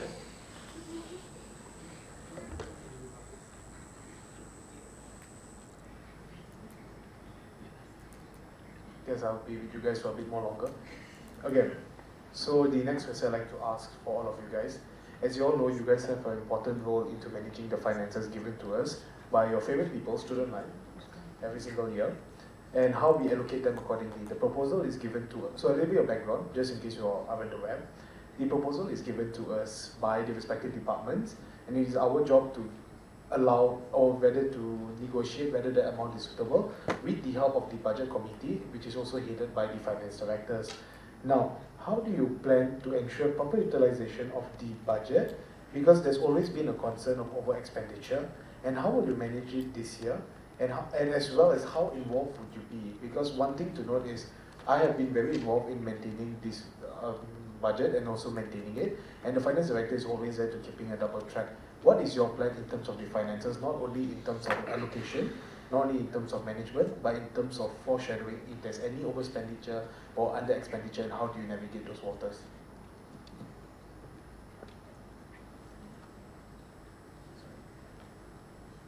So I think in the event of over or under, I would prefer under expenditure, because in any case, if there is unspent funds, it can always go back to student life where it can be utilized next year.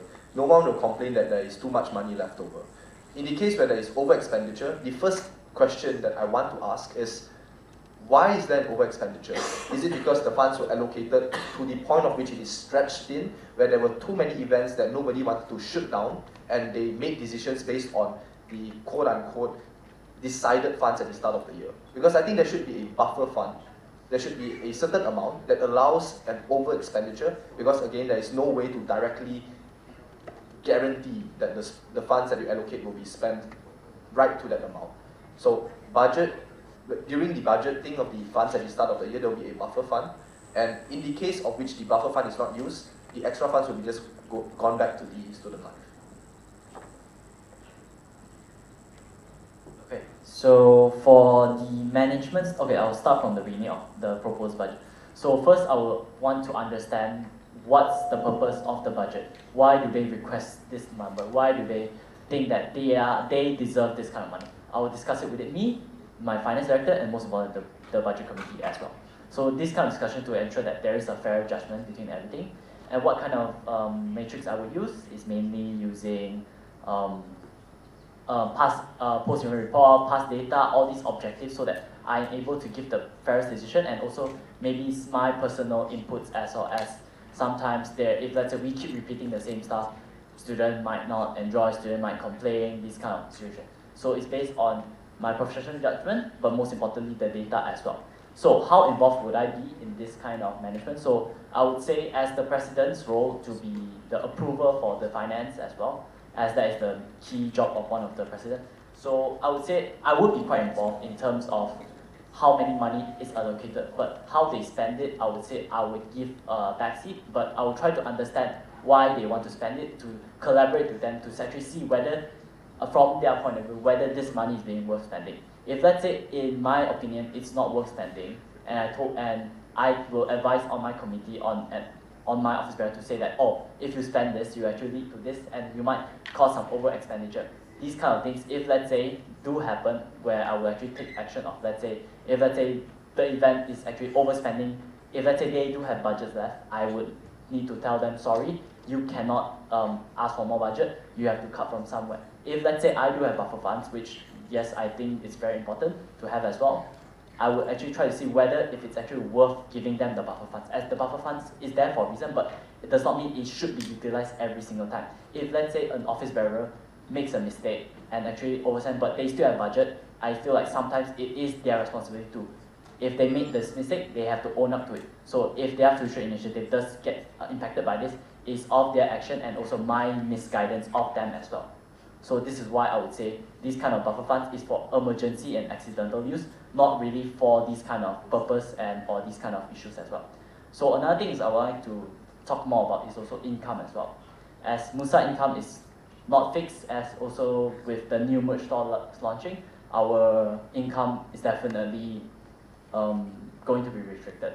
So I would say I will approach this where I would not release all the funds immediately, but I would still ask, if let's say my office bearer, if let's say they were to get the full access of the fund, how much would they spend? If let's say they go about in an objective way and actually benefits the student and they have data to back it up, I will see I will see to it to the best of my ability to actually try to implement it in a way that MUSA does not also won't benefit in terms of financially, as these kind of things is very important to make sure that the return on investment is actually important as well. As if let's say they give such a high reasoning of why the event should be executed, it's actually good reasoning. However, if let's say we do not have the resources, or let's say the investment is not worth it, what's the point of doing it? There is better initiative or there is better outcome where the student wants or the student needs as well. So focus on what is needed rather than what we want to do.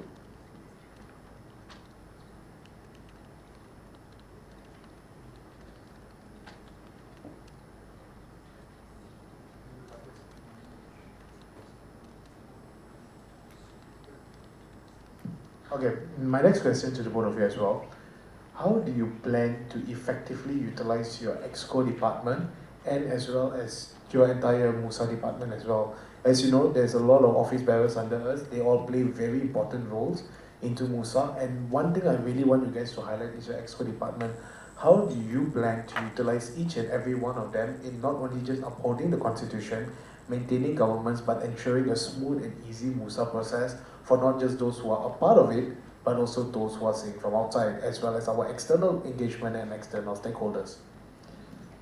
So for my part, I would personally use my EXCO in terms of what is basically an R&D department, a research and development department. Not just research, also maybe leadership and development, to actually train them and also train my office bearers so that they ensure they themselves are able to carry out their responsibility.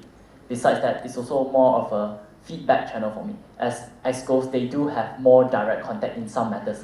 Example, the VP with the academic related matter, the finance with the, let's say the financial matter, they have more idea on, they should know more about those kind of things more than me.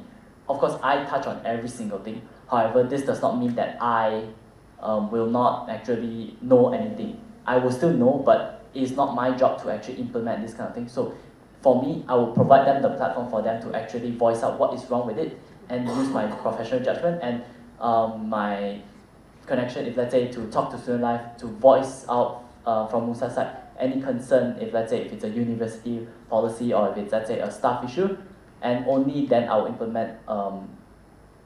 That is where I will only implement where see whether they can actually initiate in what they want to do. So, and not only that as well, I also try to make them more of somewhat of a committee, so a smaller committee in general, so that they can identify the issue, feedback to me, and tell the staff in general. So whether use my own judgment and advice from both sides to see whether what is the best way to take, and asking on, if let's say I need more advice, asking the HAC, asking the staff on why particular reasons occur and why these kind of things occur, then only make my judgment and hopefully improving on MUSA, as we MUSA sometimes do not have this kind of department where to actually improve ourselves. So by implementing these EXCOs to help start the improvement of MUSA, I would say it's play a crucial role to maintain that MUSA's standard and making sure that MUSA actually serves the students. Right, so the question was, how do I effectively utilize the EXCO to complete tasks? The problem now is if you're not effective or you're not efficient, it is probably because you are either underworked or overworked. The solution to this is simple. I will make sure that all of them or all of my EXCOs know what the respective jobs are and they complete it. If it is too much for you, voice out. If it is too little for you and you think you can take on more, voice out.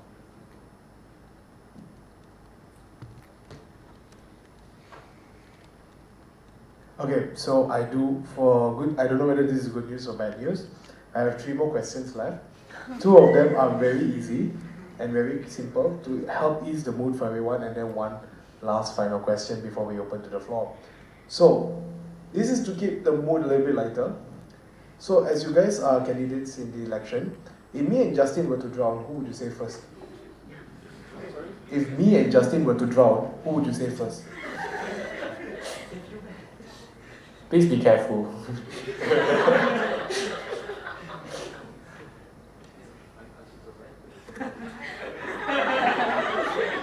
The 30 seconds still applies. You say one, I say one. Save first, Justin. Because I think, okay lah, Sean just a bit too heavy lah, I can't tell you.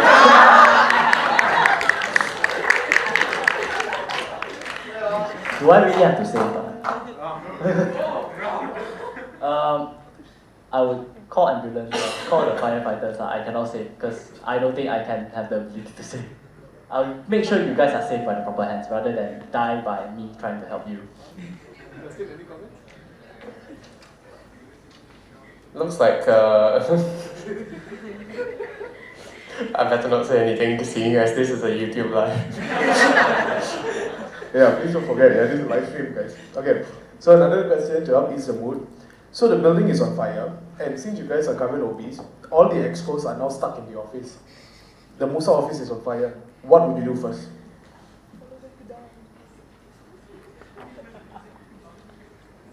First thing I would say is pull the fire alarm and try to, if let's say all the OBs are there, it's just, we do have building wardens lah, so to have them to actually step up to do this kind of things to make sure that all the OBs are out, just follow normal fire safety procedure, lor, making sure that people come first, not the materials. Let's say we have like my laptop can die, where if I make sure that my OBs are actually safe, as if let's say someone to per se passed away because of me prioritizing my own objects, my own materialistic things, of course that would not be good lah. So my answer is just prioritize the students, prioritize whoever inside. Let everybody know that there is this fire and let the proper authority in Monash to handle it. Hey, you've got fire, open the door and let everyone run out lah.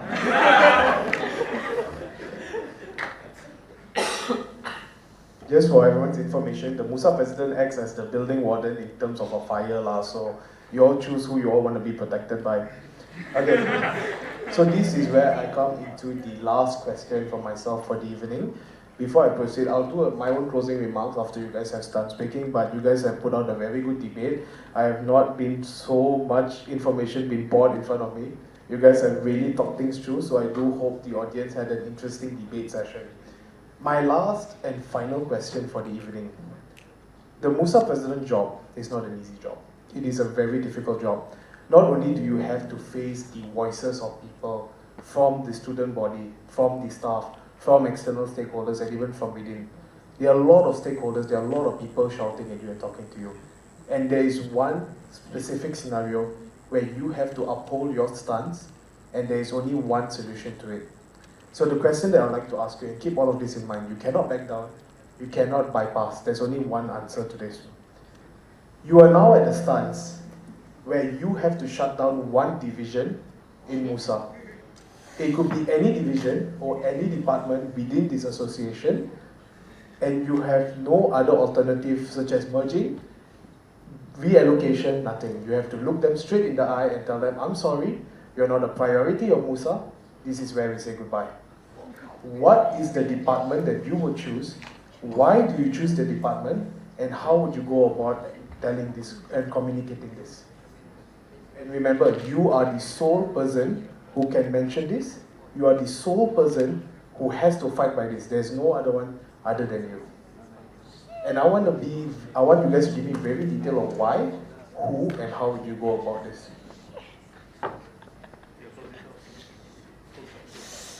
What a hard question.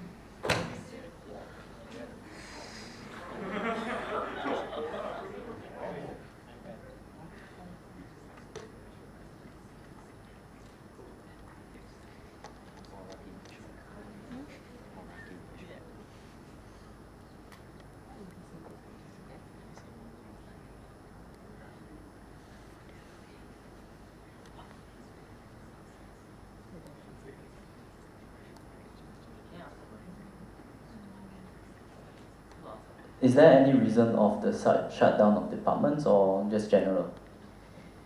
All I can announce is you just need to shut down one department. No further explanations will be given.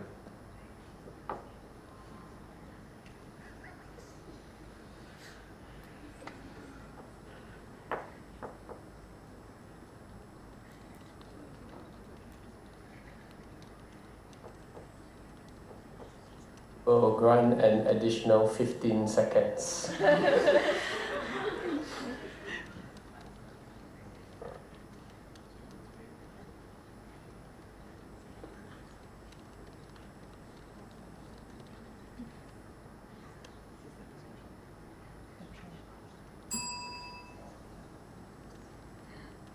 is Equitas' turn to answer.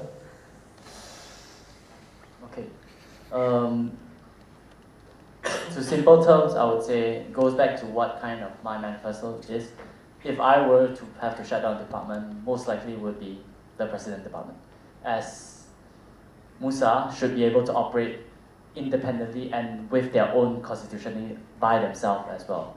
If let's say I were not to place, as my role is yes, the spokesperson and yes, sometimes the finance person, to approve finance. If I were to do so, guess, my role is to not serve the students, is to serve the OBs.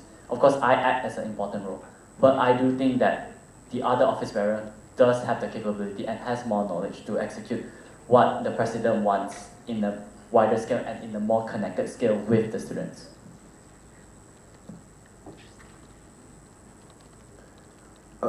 Clarification. So, to Sean, when you say cannot back down, doesn't this include not stepping down and shutting down the department? Or does this not include this? Because you said that in the question, in this event, you cannot step down, you cannot back out from this. By dismantling the president department, isn't it you stepping down? I believe that's not an answer to the question, but the question I would like your answer to the question first. Okay. So my question is simple. Which department, MUIS? Why? Because I think that the whole point of MUIS before this was to promote inclusivity. The point of MUIS was to allow every individual student to be protected, to a certain extent, be represented within Monash. I think MUSA has developed to the point of which we do not discriminate against certain races. We already are enforcing an air of inclusivity. It doesn't matter where you're from, it doesn't matter who you are a Monash student and that is all that matters. There is an inherent overlap, this is the department that I would choose to shut down. How will I do it? Directly. Because there's no good way or no sugarcoating something that has to happen at the end of the day.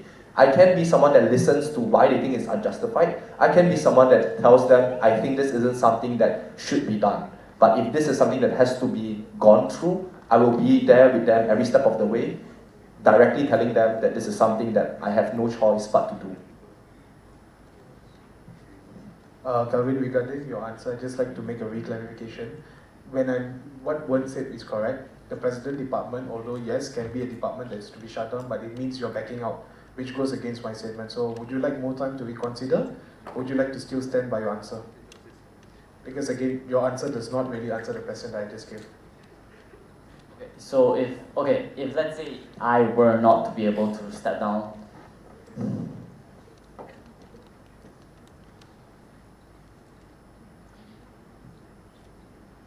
how long do I have? If let's say I ask for an extension. I will give you 30 seconds thinking time.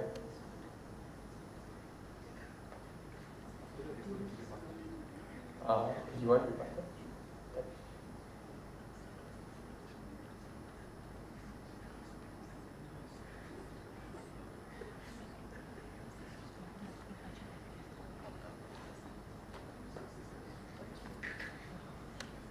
Okay, so the decision I made is not in terms of what I would say currently the department I would choose is probably the most independent department in MUSA, which is editors. Sorry editors over here, I know you guys are very expressive, but the reason still stands that the independent department can still be done by the student themselves and that is with greater independence as well. Students can express even more they want. So if let's say to remove them is to that's the only justification I give out as they are already of independence.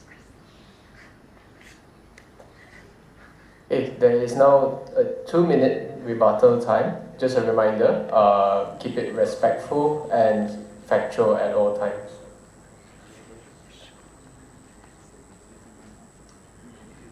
What if, let's say, the international community does not agree with your action and they still, as we are not international, we do not understand their struggle, as sometimes having a place where people can understand them works.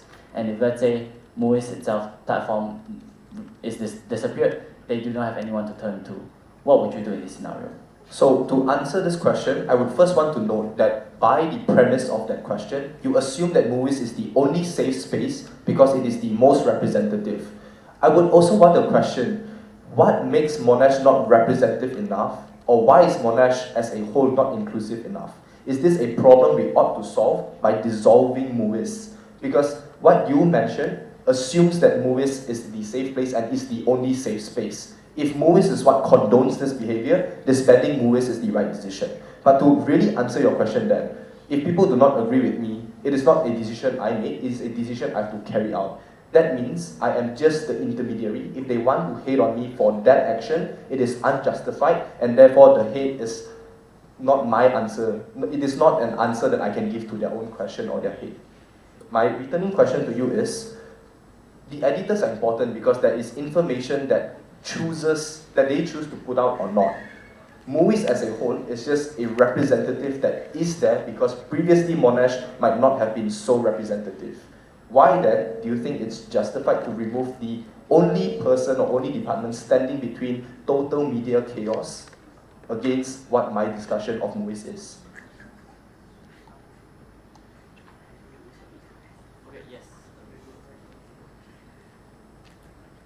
Okay, so yes, I agree that there is somewhat of a dependency. Having an independent body is important.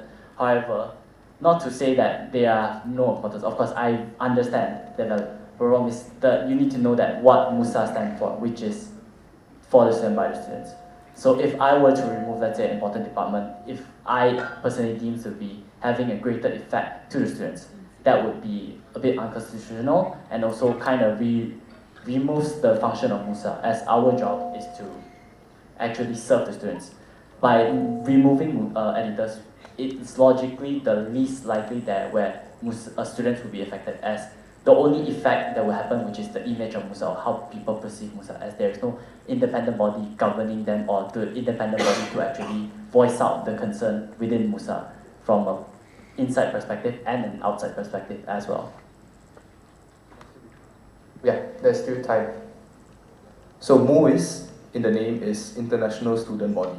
So they only cater, or their only obligation is to the international students. Editor, by comparison, contributes and has an obligation to every single student, regardless of your race or your ethnicity. MUIS is, by this meaning and definition, sort of the most isolated and the most selfish department because they have an obligation to the most specific amount of people. My disbandment of MUIS doesn't mean that there's less representation for international students, but by virtue of you disbanding the editor, you're affecting every single student in Monash. Both in quantity and quality, you affect people. How is yours more justified? This answer, there is no justification. I believe closing any department is still a bad thing, as it ultimately ruins what MUSA should be stand for. As for me, the reason why I don't choose to close down MUIS is because I do believe, yes, MUIS sometimes has its fault, has its own faults, where MUIS sometimes is quite misguided sometimes. But it is not fault, but the problem doesn't solve by just me disbanding, as the problem is going to keep arising, where right now, I would say majority of the student population is international student. Even January intake and July intake, the current intakes, majority of them, or a big chunk of them, is international students. So we can't just say that, oh, you guys don't have a place to go. I know that Monash is supposed to treat everybody frequent, but it's too different. International students, they also are governed by law. So as MUIS, they also help them with visa, to help them with their iCard, if any medical checkup, they are also there. Of course, yes, staff is in place, but what if, let's say, the staff is not reachable? Where do they turn to? Where do they turn to for that 2 a.m. call that they suddenly are worried of? Where do they turn to if, let's say, they heard some natural disaster hit their home? There is no one to turn to if, let's say, this kind of news happens suddenly. So the reason for me not saying that editors is worse than MUIS, I don't think that there is a justification. It's just that the reason why I still choose MUIS is because the wider effect is still there. I cannot just say that the effect is not there. Yes, of course there is, but the bigger effect is on as international student the international student committee. To not stereotype, it sometimes hits harder for their issues. As Malaysian, we can't really relate to some of their issues as well. Some of them have to be related by people from the same similar background as well.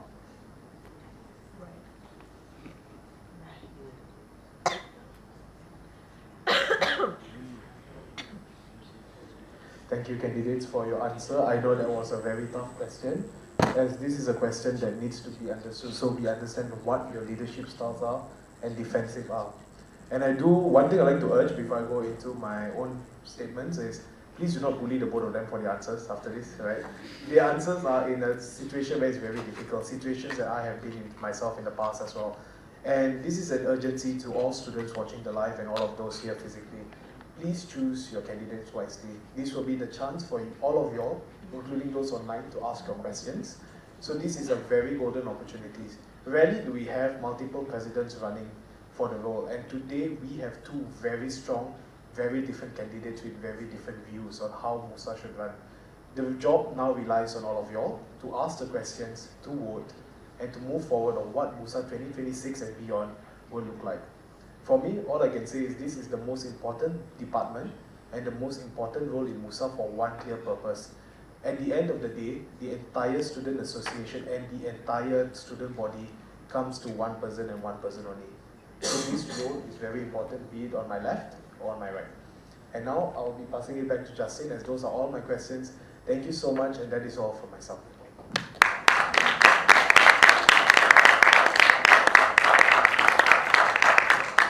Alright, thank you, Sean. So now, as we're done with the structured debate segment, we will be heading straight to the live Q&A section.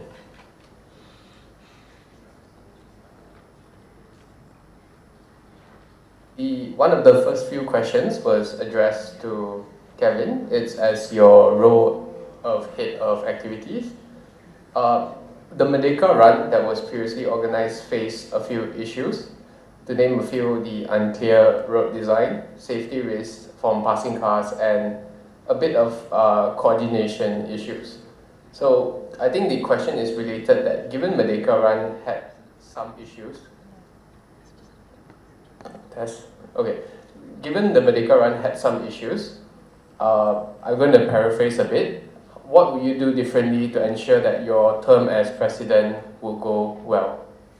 Okay, so just to give a bit of background on the issues that was raised, so mainly the main important question was coordination. There was meeting done, there was communication channel being brought. However, proper coordination wasn't done. So just to simplify everything, so it means that every party has been informed, but they are not aware of what they need to do. They are not aware of how severe their role is, how important of their role. Not just with students, not just with staff, with also external parties as well, with such as the police, the city, and also maybe red lights. So these kind of things, as I would say, is due to my inexperience as well, and also heavily reliance on staff that may not have the best interest in some aspect. So I would say that is to learn from that, to see when I need to actually point out where are the majorities of the safeties of, let's say, the key issues that would actually affect MUSA in general as my term as president, to identify them, to basically make the stakeholder aware, not just inform them, make them aware of the severity and the importance of the issue, and then only use my professional judgment, and also utilizing my executive committee to actually guide them, and also to fix all the issues and hopefully make sure of a smooth transition between 2025 to 2026. Okay, the next question is addressed to Wen, the independent candidate. Given you've only been a CNS treasurer and being part of MUSA for only one semester, and the president role is quite a big step up, what do you think you can do to get ready for that role? I think not being ready, it doesn't really matter how long you have been in MUSA, because you will never really be ready for the president role unless you are the MUSA president. And even then, I do believe that even Sean has times where he is uncertain about certain things. One thing I can assure is, I will do everything in my power, or everything to the best of my ability, to know what the responsibilities are. To know what my responsibilities are. But also just to understand that there are support structures around, no matter who the candidate is, to support the role of this president. Because as Sean has said, this is something that requires a lot of work. I think this is also the role with the most amount of support from all the other EXCOs. I will do my best to understand what is needed of me and do my best to fulfill this job of the president. The next question is addressed to both, and it's a bit more of a summary of some of the questions, seeing as time is running a bit short. So regarding governance and autonomy, what is your understanding of MUSA's constitutional autonomy? And then since we have been talking quite a lot about in a way, not the practical steps, but more of the conceptual steps, could you maybe outline one or two ways in which you could actually implement whatever you talked about? So just to clarify, in short, basically they want to know how are we going to take our idea into make it into reality following the constitution and the governance and operational guidelines, is it? Yeah, I think regarding the governance and autonomy, so relating to MUSA's constitutional autonomy, as that was discussed earlier within the debate, maybe what are maybe practical decisions between MUSA and student life that can be taken? Maybe where do you think autonomy between you and student life is weak? Maybe could you give us one or two examples? So, okay, I would say just to clarify on the autonomy of MUSA, so let's say MUSA, we do work independently with the university. We don't work for the university. We don't just follow their things. We do use our own initiative to sometimes fight back against their policies or their procedure. So I would say the autonomy stands from that. We have the ability to actually fight back against student life. However, this does not mean that fighting back always means that we are right.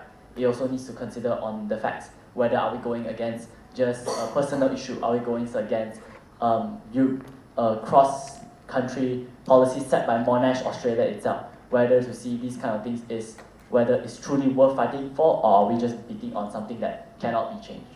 So I would say how I would try to incorporate my governance or my style of leadership into this kind of things, I would say is to basically refine and to basically protect back MUSA's independence so that we ourselves can self-govern first.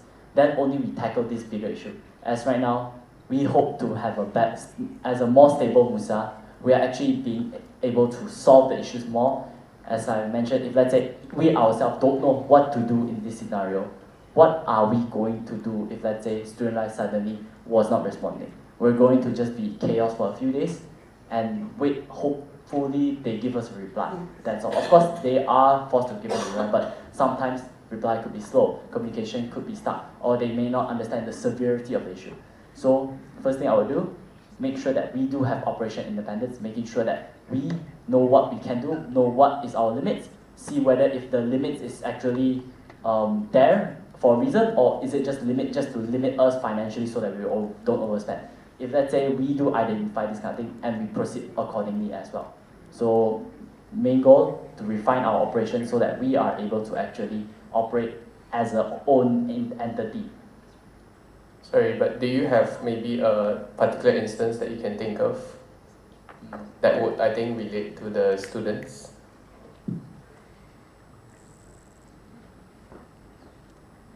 So, okay, I wouldn't really relate to the biggest, I would say it's more of how MUSA operates. So, in terms where sometimes students, they wonder why their academics can't go through. So, our job is to actually identify what is the power of each committee. As, let's say, academic issue, we have so many issues to actually handle. There's AAB, Academic Affairs Board, and also SEC or the Academic Program Committee. We need to see what those committees are actually for, as sometimes if let's say you do not know what is those kind of committee for, what's the point of having this kind of committee to involve you if you do not know its importance, if you do not know its relevance. If you start to know them, if you know how it operates and you know why is it there, then you can slowly identify what are the downfall or what are the advantages of this. If let's say there's overlap between committees, what would you do to actually streamline it, making sure that there is no double job, there is only maximum efficiency and productivity is safe as well. Right. Thank you. I believe autonomy isn't given, it is taken. So if something was robbed from you, for example, if you believe that your rights as a student should succeed more than just being a student in Monash, it should include you getting funds, for example, for an activity that you love. Person in question, a debater that is very passionate about representing Monash and Malaysia, and Team Monash funds are said that debate isn't a sport. I think the point that I can make is to be the person that goes head to head with student life and to question the integrity of such a decision. Why are certain things not viewed as sports? For example, dance. Why can you allocate funds for a sport that is representative of Monash that also contributes to Monash being the anchor institution in Malaysia or globally? Is this a decision that is made solely because it is inconvenient to student life, or is it a decision that is backed by actual facts? I think my way and my leadership style responds directly to student life by being the person that is willing to take the confrontation that will inevitably come. If the student body requests me and asks me a question, I want to be able to provide an answer given the fact that I've already went straight to student life, I've already had the discussion, and I've already fought to the best of my abilities. I think the next question is related to a summary also of the debate and also the points raised by both candidates. So often collaborative problem solving is seen as one of the core tenets of a great leader. For one, you are very focused on speed and efficiency, as you mentioned, and then for Kelvin, you engage more with dialogue and discussion. So the question is both related to outcomes of collaborative problem solving, but they are two separately different questions. So for one, how would you effectively collaborate in solving problems, given this often requires time for conversation and discussion with your fellow students or key stakeholders? And then for Kelvin, the question is, how would you effectively guide the problem-solving sessions, given that if too many people have an opinion about something, they may not be progressed at times? So I think I'll allocate a bit more time for you to think this through. Yep, sure, whenever you're ready also. So collaboration is something that is noted, that you want to, I guess in that extent, talk to everyone and listen to everyone. But I think the main point here is that speed and efficiency has to come at the right range in which you understand that there are certain things that cannot reach a mutual decision. There are times where you need to step up and say that this is something that I have to make a decision upon, even after all of the collaboration. It is not that I'm actively ignoring you, but rather I would just want to pick a majority, pick a metric, and we just move forward with it. Because more often than not, if you have too many opinions, it is something that stops you from making a decision. For me, it's simple. If there is a conversation that needs to be had, I will try to make it as fast as possible. I will want to be the person that mediates and make sure that it is progressing instead of just words being said in a meeting. I think that's my point of view. Second, if time is needed, then sure, we would give time. But it is not to the extent that I will give you, for example, 100 days or 200 days to make a decision that effectively needs maybe 1 month to come to a consensus about. Because most often than not, people do not want to take the hard stance. They do not want to be the bad person. They want to please everyone, and this is something that cannot happen. Okay, so to address my side of the question, so if let's say there is too many people having an opinion, as we all know that, especially being in MUSA, the main common goal that we all, main common characteristic we all share is having an opinion, having a purpose to actually drive change. So I would say is first identify whose opinion actually matters, to see whether should I actually listen to it. If let's say if it's just a complaint that was made simply, or actually there is no reason for the complaint being made, or there is no reason to back up that opinion. So I'll identify them and only actually involving the proper people in the conversation so that I can ensure that firstly, I know that the people I'm talking to is the correct people, and making sure that these people are the conversation and the discussion I have is actually has an ending. There's not just yap, but there's no conclusion at the end. So I would say to just identify who is the stakeholder that is relevant and who would it affect the most, and having a conversation from there as well, as this would be the most efficient way, rather than hearing everybody out, as not every time everybody has a say in something. Alright, yes, now we'd like to turn it to the live audience for questions. Do we have a mic for them? I think, okay, can I see hands, how many, so that we can... Alright, so we'll start from the front, and then we'll go over to that side, okay? But we will try and get everyone. So we really, for those who are asking questions, in the interest of time, point out, is it addressed to both candidates or a single candidate? And give as little context as possible to not drag on time as well. Yeah. Hit to the one nearest to the mic. Can? Okay. I think we'll start there, then we'll come in front. Is that okay? Yeah. Testing. Okay. So I'm posing this question on behalf of someone. So to both candidates, manifesto and prior answers aside, what value proposition do you bring to the table that sets you aside from your predecessors? Your answer should consider both micro and macro factors. In the interest of time, please keep it as straightforward as possible.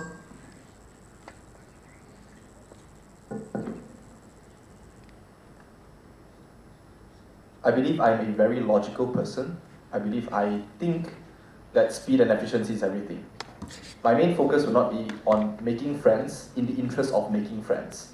For me, I believe that if my job is to be the president to finish things and solve problems, the friends that I make should be something that comes after this.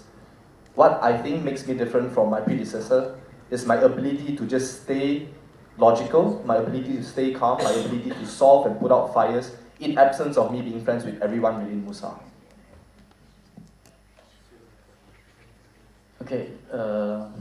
Okay, so I believe what sets me different from my predecessor or other OBs or my candidate, running candidate. So I would say is my ability to my relationship first, and also second thing, my ability to actually analyze a lot of stuff. As yes, I was under the acting chairperson, but does that mean just if I plan events? No, I do other things as well, and I also learn from my other OB as well. As from the current OBs, I've interacted with all of you, and I believe that I get to know you all on a personal level and also professional level to see what you understand. This kind of interaction, I would say, builds me the experience so that I'm able to tackle any situation anywhere, and also being able to see what kind of situation have you guys done, and what situation have you been given, and how did you come up of that situation. So I believe that, not to say that I know everything, I do not know, but with my experience and who I can consult and who I can turn to, these are the reasons why I feel like I have a different, I'm different compared to my predecessors. Yep. In front. Okay, so my question is from the independent candidate. You mentioned wanting to hypothetically dissolve MUIS, which is the very body that represents and protects the international students as well. And at the same time, you also proposed appointing an equity officer in MUSA. Could you explain how removing the existing equity platform somehow promotes equity? The point of which I say dissolving MUIS is because right now it is seen as MUIS's responsibility to provide this equity. The point of which you remove MUIS, this responsibility falls upon the entire student body, it falls upon student life, it falls upon the entirety of Monash. Insofar as MUIS still is there, it is always going to be a convenient excuse for Monash to say, aha, we already provided MUIS for you, you should not come to us with your problems. This is what makes it very slow for international students, this is what makes it less equitable. Yes, do you have any follow-up to that? Okay. Okay, okay. So I'd like to ask on your answer, Calvin, about removing MONGA from MUSA. So as everyone knows, including yourself, MONGA is an independent body in MUSA, right? So they are the neutral body reporting on MUSA's actions to the students, for the students. So by choosing to remove MONGA, isn't it the same as choosing to remove free speech from the students and from reporting on MUSA's actions to the students? Because it's like removing the update to the students, which is a right for the general student public to know what their student leaders are doing. Okay, so this is where I come to address. So, two things. First, MONGA, yes, is the independent journalism body. Yes, but not, yes, that's correct. We are not denying that. But MUSA itself, they do have a spokesperson or spokesperson platform, which is the publicity part, where they also direct this kind of public relation or putting out any statements officially from MUSA side. Of course, if let's say students itself are not happy with how MUSA operates, yes, I do agree. But it's also the students' right also to actually advocate and also actually say, to stand up to say MUSA is wrong. And it's MUSA's job to actually listen to it. So if let's say MUSA itself is actually not listening to this kind of feedback from students, let's say they have their issues with MUSA, they do have the freedom of speech to actually provide their complaints to MUSA. If let's say MUSA doesn't listen to free speech, whether you have editor or manga in MUSA, it's not a matter of free speech, it's a matter of dictatorship already. There's basically everything goes by MUSA. Of course, if let's say students are not listened, that is the issue already. It's not an issue of freedom of speech. It's an issue of MUSA not caring the student body at all. So yeah. So follow-up question, Robert. If there's something really bad happening in MUSA and creates a bad image, would you utilize the editors to create such opinions to save MUSA's image, or remain editors to have their neutral opinion? Because in moving manga as an independent body and putting manga under publicity, you guys have the power to change and control the narrative in this case. So I'm assuming that manga still exists in my term now. So what I would say is this.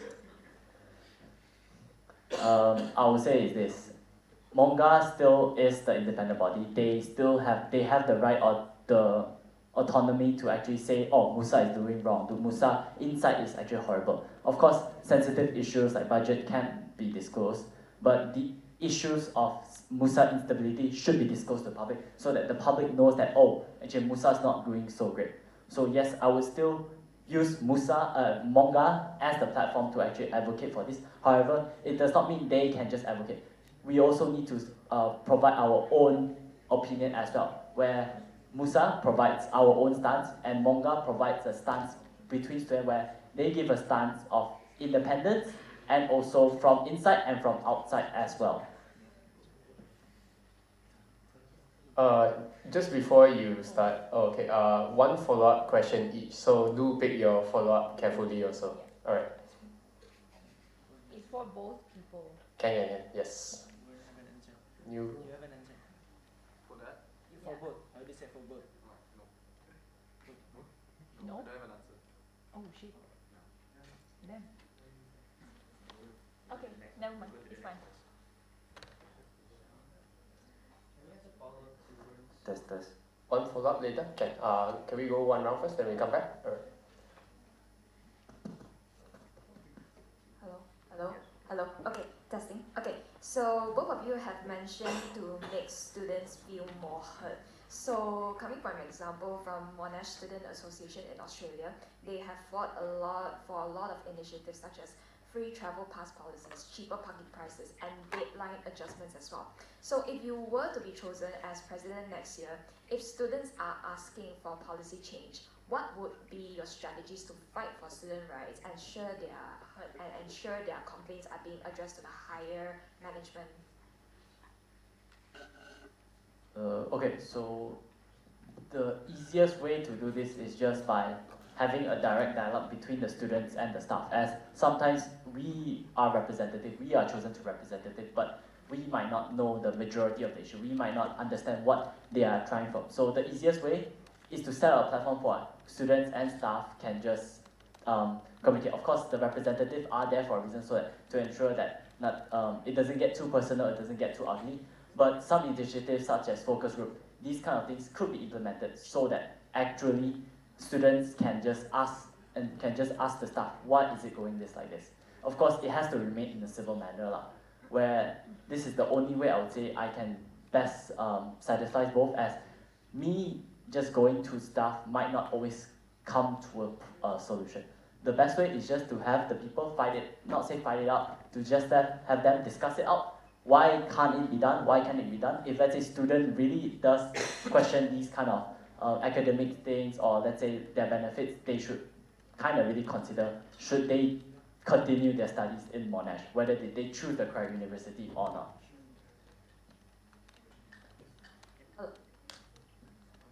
Right, so I think this operates on the assumption that both candidates already understand all technicalities.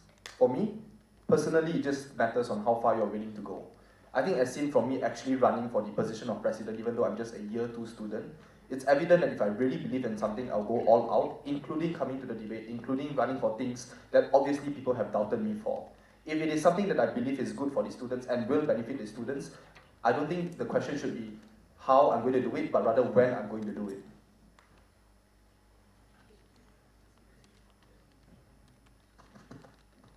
Hello, hello. Okay, thank you. So, just a follow-up question for Kelvin. So, you mentioned somewhere along the lines of allowing students to discuss among each other, and then if they're unsatisfied with whatever policies that Monash has implemented, they should reassess on why they are actually studying in Monash. But then my question is, as a president, as a student association, you are actually expected to voice out for the students, to hear the students, and to also help us reach out to higher management so that our voices can be heard. And then also because our students actually represent the entire community of Monash as well. So can I just ask, like, again, on are you just planning for us to actually just discuss among each other and then no action being taken, or is there a way that we can actually, or maybe for MUSA to actually convey their voices to the higher management? Okay, so for MUSA and communication, the communication does go up pretty high, which until Australia level, even our Vice Chancellor, Professor Sharon Pickering, we do go up to until that. That is where MUSA actually comes in. But if let's say there, that is where the MUSA power extends. So these kind of things can straight away go into the, basically the head of Monash, the person dictating where Monash should go, where the student experience should go against, where the direction of where student actually wants to go. These are the things that where we as MUSA have the power to do so. However, there is a limit, of course, as not everything can be done. My job is to advocate for the student and actually let them to voice out their things and advocate for their voice and saying that why is their voice true or what are they feeling it this way. It may not be true, but they are still feeling it somehow, as sometimes some things could be inherently due to academic policy, but students are still feeling it. So it's not my job to actually solve the, not say solve, but it's my job to actually voice it out to students and let them to also give their best opinion on the best reason on why is it happening. The best objective for them is to actually just voice it out themselves and having them to just directly contact the people that they can contact so that the people are able to also take again action. Is to not basically let the students again, it's to basically help to turn some of the staff that we are able to connect against the higher institution. Because if, let's say, even the staff agrees with us and the higher institution does not agree, that means that somewhere there is a wrong flow of communication. There is a reason why some staff also agrees with the student as well. Testing. Okay. So I have two questions, both as a candidate in this election as a school rep and as a student as well on this campus. So first one for Kelvin. So as a candidate in this election, as like OBs will have a lot of workload and there will be also some impact on their mental health inevitably. As a MUSA president that is supposed to look after us, how would you look after our welfare / mental health as OBs to ensure the efficient procedures that you talk about in the manifesto? I would say is just to provide you guys a platform to prepare for your role as an OBS. Being an OB is not easy. Being an OB, it might affect your GPA, it might affect your WAM, it might affect your academics. That is something very, very true. So my job as a president is just provide you the platform so that, firstly, you are able to exceed as a student, as MUSA also is still a student, you are still a student, my office bearer is a student.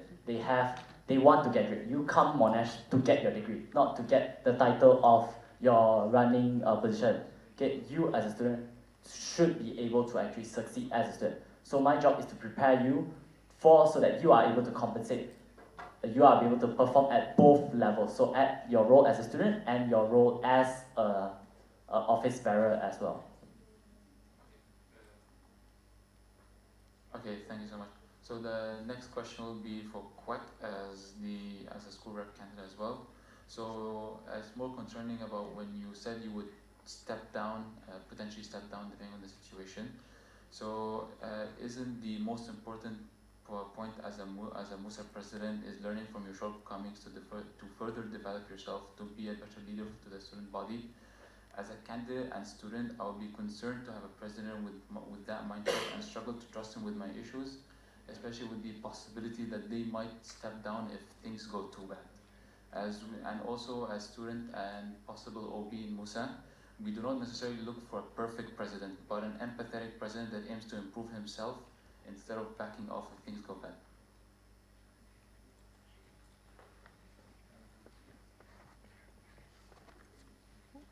So I believe the step down solution that I provided was in the event that I am the cause of problems. Obviously, if there is a way for me to change myself or improve on my own self, this is something that ought to be the first priority. I think this is a given for every single OB in this room.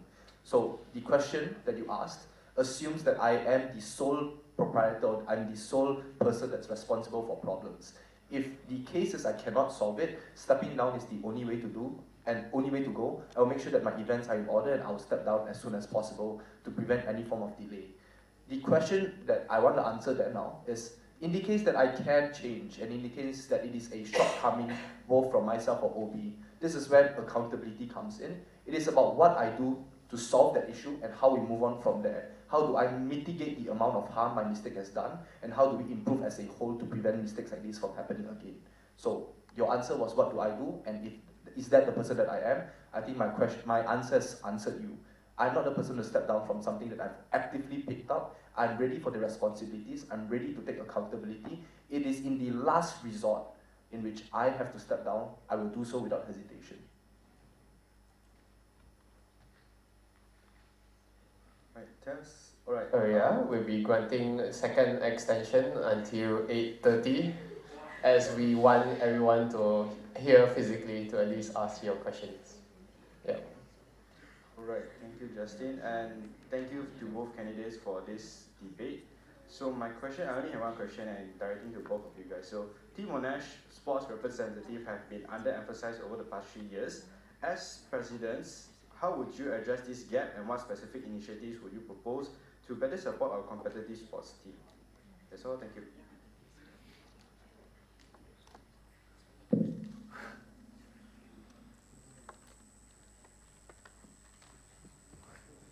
So I believe the problem with Team Monash is there has been a lack of people that are actively strong enough or actively competitive enough to represent Monash. I think why this issue is highlighted now is because there's been a shift where there are more students that are competitive enough to actually take Monash to the next level. The way that I'll do it is simple. I will highlight to student life that if it is part of their plan to make Monash an anchor institution in Malaysia, the only way to do that is to increase exposure by sending teams out to competitions both nationally and internationally. You do this by 3 ways. The first is by anchoring the funds that are supposed to be for Team Monash, by making sure that the teams that you send out have certain amount of achievements, or the people that you send out are people that are qualified enough to represent Monash. The second way I want to do this is to make sure that the funds allocated is sufficient enough to send not just one team or one event per year, but to actually ensure that most events, be it nationally or internationally, under the pretense that you have enough funds, that is, gets the opportunity equally. How do you prioritize which team and which sport? I think it's dependent on the amount of exposure or the amount of recognition that the sport can give Monash. But lastly, I think it's just about how student life views Monash students. We are not weak. We are not non-competitive. We literally have a quote-unquote Olympics within Monash to decide on what is the best team every year. If these people cannot represent Monash, I don't know who else can. Okay, so thank you for your question. So I would say that it goes back to what's the purpose of the Team Monash and who governs them actually. So the biggest stakeholder in this is student life. So my job is to actually so that students are able to actually go and represent Monash, basically representing in all competition, not just sports and any other also related competitions, maybe could be academic related or let's say non-academic as well. But if let's say specifically Team Monash, it will be more towards sports where student life actually governs the majority. So the three main things I would say, the reason why I feel Team Monash hasn't been backing up is one, facilities. Monash does not have the facilities to actually back up a proper Team Monash, as you can see that let's say, our basketball court, every time the net broke, it takes a long damn time to actually fix it. Even though we put in the procedure, we put in the proper procedure for them to fix this kind of these facilities and this equipment. But it still kind of drags on the process, and which kind of discourage students to actually play, as if let's say you don't have the proper equipment to practice, you don't have the proper equipment to actually develop your skills. So what's the point of you representing Monash if the students themselves deem themselves not worthy of going, or if let's say they don't have the platform to actually. So even if you send out the Team Monash, if let's say they underperform, that will also kind of go against sending them out, as they send out for what? As I assume that people that goes out to Team Monash, they want to win. They want to at least get some achievement, not to just participate, as we do know that participating in these kind of events is good. However, if let's say we all just keep participating and not doing anything, we won't be recognized as much. Another thing I would like to say is also the people lah. There isn't really much, there is not much information given on who is governing or what to do in this scenario. Of course, they can go to the respective club leader. Let's say you're interested in representing Monash in basketball, you can go to the basketball club president. However, if let's say they themselves also don't know what to do in this scenario, how can we trust? So what goes back against is accessibility. If let's say the people know who is in charge of it, they know how to go and get about this situation, get the knowledge on how to actually send them. They will be able to more easily get them to actually approach student life and send out a team with a proper training and a proper quality to back up to show that Monash itself has this facilities and capability to send out Monash and potentially win some national competition as well. That's my test. Okay. So my question to both of the candidates is, so at MUSA, we organize a lot of events. So when organizing an event, would you prioritize getting it done or getting it right? So getting it done means that sometimes you might have to go against the rules or guidelines to get the event, make it happen. And get it right is to follow the rules, even if it means that the event might not be happening. Yeah, that's my first question.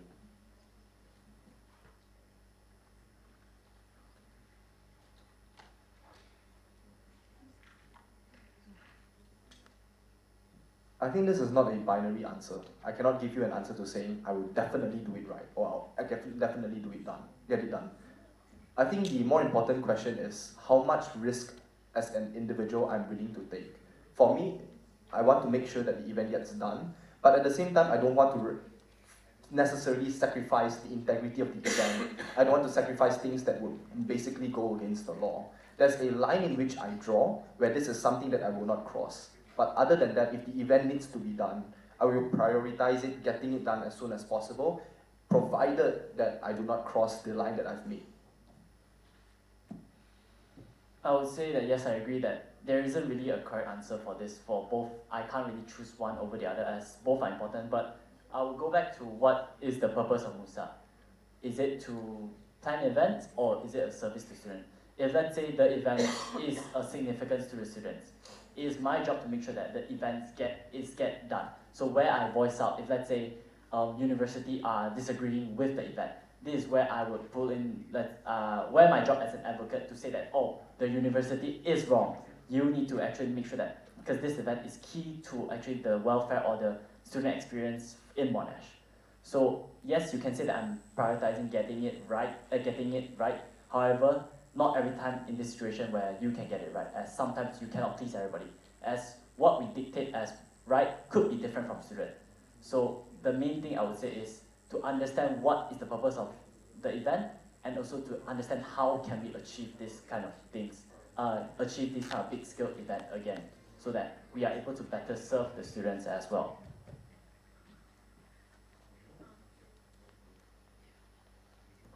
Okay, so I have one follow-up question for both candidates. So in the event of where we prioritize, we want the event to be done, we want the event to happen on campus, and there's a situation where we have to do something that is against the guideline. So you'll be managing some departments under you in MUSA. So in situations like this, how would you avoid like your team from doing something like cutting corners, taking shortcuts, or doing things that is frowned upon to maybe in some situations like maybe financial? How do you prevent like documentations being forged? And how would you do in this situation?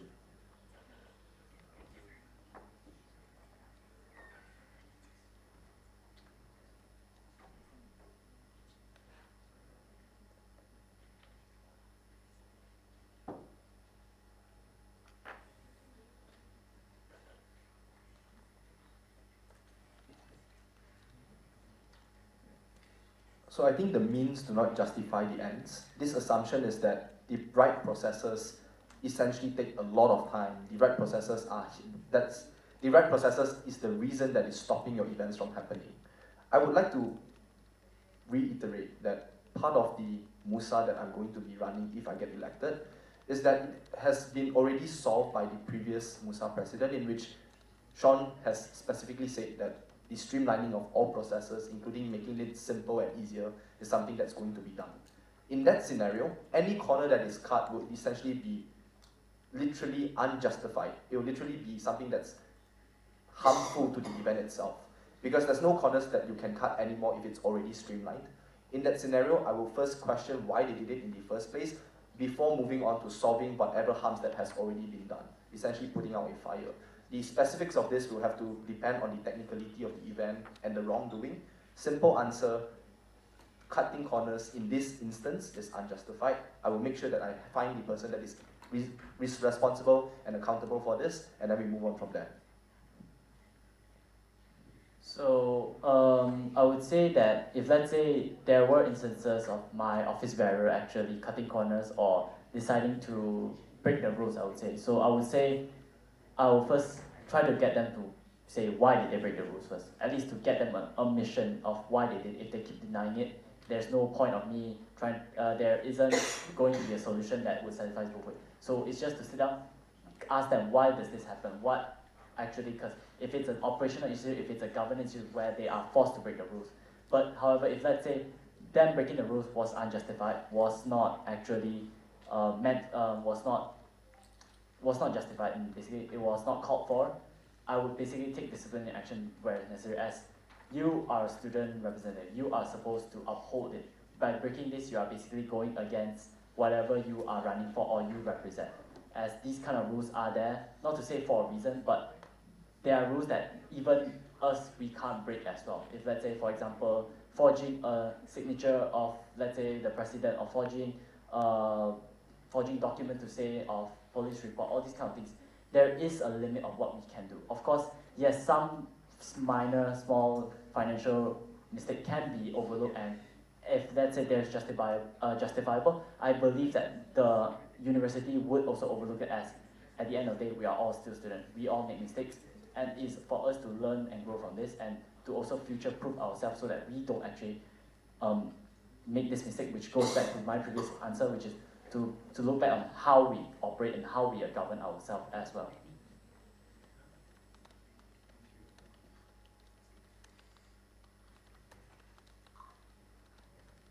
Yes, 1, 2, 3. Okay, hi, here, Benjamin. Okay, so my question is to both parties, handover process. So there's 2 questions. First is handover process. So some OBs, some MUSA OBs that might be elected, they are not experienced in their role. For example, just briefly, like let's say activities subcom, they are not running as activities, but another department came to run as activities. All right. My question is the handover process of this, right? It might be tougher for them, and it might take a longer time for them to like understand everything, especially like CNS and MOIS as well. So my question is, how do you ensure they are ready to carry out their responsibility by the start of the year? Okay, so for this one is just, if let's say they were to get elected and they have no idea, the only practical solution is just to prepare them, to train them. As training them, they would to give them a certain expectation of their role so that they understand truly what is the ins and outs. Of course, yes, they may not understand fully as you explained, and there is a lot of gaps they need to fill as well. So I would say first, proper training, and also second thing is having them to actually just visit back to their past events, or let's say if there's any institutional memory that we can access, ask them to actually look back through the archive, see if let's say there was any issue that was raised, and if let's say how was it solved, so that they also can get the knowledge as well. And also not just about getting their knowledge in their department, it's also about letting them learn what is MUSA and letting them the other department's job, so that they themselves can understand what is their limits and what can they even do more, as well as their own position. If let's say they choose to wish to do more, they can know what is their limit, what is actually their job scope, what is outside of their job scope, and what they can't do in general. So one thing, prep them efficiently, so that train them, give them proper training. Secondly, ask them to look back through what has been done and why is it done, why wasn't this implemented, and what can they do to improve further on. So I believe training is a two-way street. It requires you to want to be trained, but it also requires people to want to train you. A majority of the problem is OBs think that their job is done the moment their term ends. I think this contributes to, even if people want to learn, they can't. My priority would be to make sure that this is two ways, that the OB themselves are willing and there to provide the training, that the OBs understand that this is not something they can opt out of, this is not something that ends the moment they leave their post and say, you know what, my job is done and let me graduate. They have the responsibility to make sure that MUSA continues running as MUSA, not as just the next term that is not me. I think then and only then can we actually solve the issue from the root. Okay, so my second question is bridging the gap with student life. As you both mentioned, you would like to somehow bridge the gap with student life a bit more efficiently, or like Will said, it's a bit more like catered to every department and not just the EXCO. As you know, MUSA operates at a very different level than other university. Our student life, we are not really involved as, for example, like clubs, we are not, most of them don't have an advisor that is a professional staff. So how would you tackle that issue, and how would you like make sure like student life, or like a bit of guidance that can be given from student life to the clubs, and also like, yeah, that's for the clubs. So I think this is where me and Kelvin's manifesto really differs. He prefers a more independent approach. For me, I strongly believe that student life is there for the students. They were literally made, funded, and paid to cater to students. If everything is upon MUSA, I believe that then we as OBs should get paid for the job that we are doing. But ultimately, we are students. Ultimately, the problems that we face shouldn't be solved because we are OBs, but rather it should be directed back to student life. In bridging the gap, I think it's about how much I'm willing to push this responsibility again upon student life. If they feel that they're overworked, great, that they understand that this is what we have been feeling for the past years. If they feel like this is something that they can handle, great, the students have a lighter workload, we can focus more on our academics. But all in all, it is not about making MUSA more independent for me. For me, it's about shifting back the responsibilities and the amount of workload towards student life so that they can meaningfully engage hand in hand with MUSA to cater better to the students. Okay. So just to clarify on the question, so it means more on clubs rather than MUSA in general, right? Yes. Okay. And the general OBs as well, not just the EXCO. Yeah. Okay. So yes. Yes. By bridging the gap between student life, yes, it's not to say I would go an independent. I would settle all my problems. It's just that because I know working with student life could be very delayed. Yes, of course they have their own issue. Not to say that they don't have a responsibility. But for some minor mistakes, small stuff that we can just settle it ourselves and will be much faster if we know what to settle. For example, EMS submission. Who do we turn to if let's say there's this kind of issue? These kind of things that we should know rather than we going to student life, oh, who do we turn to in this situation?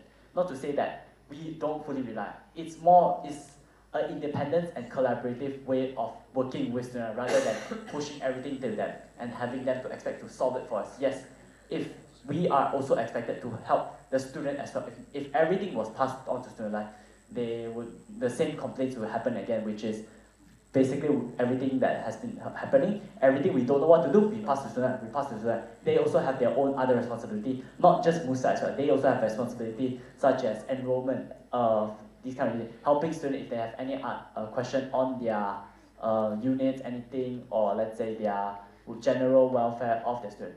So by us having to not say relieve the stress from student life, we are able to have them better focus on issues that actually matter rather than these kind of small things that they have to be proxy to delegate to other departments to help us settle these kind of small issues.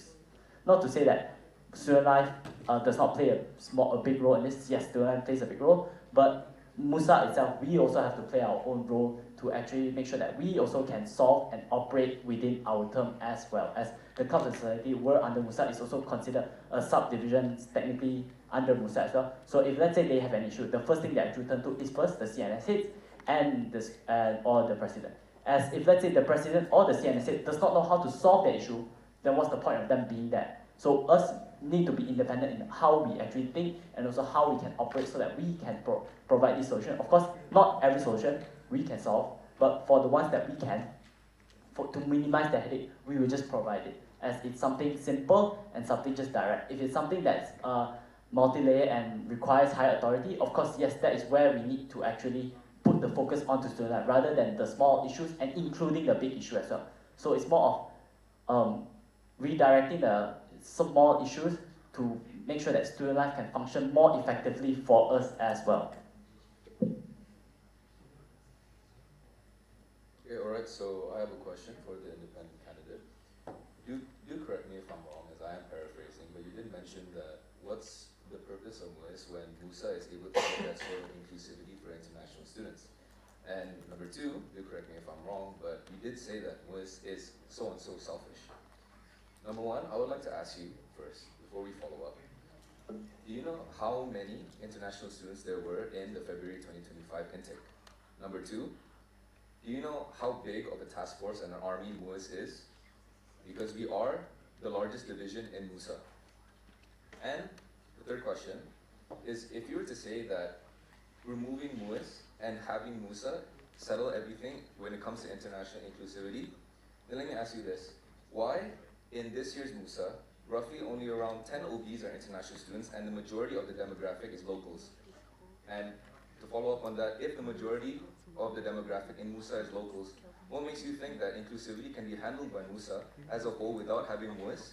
Because MUIS is the only department that has international students as OBs that help represent each and every international student that there is international. So that's my question, thanks. Sorry, in fairness to the rest, I would like you to paraphrase a bit, maybe down to one question and one follow-up.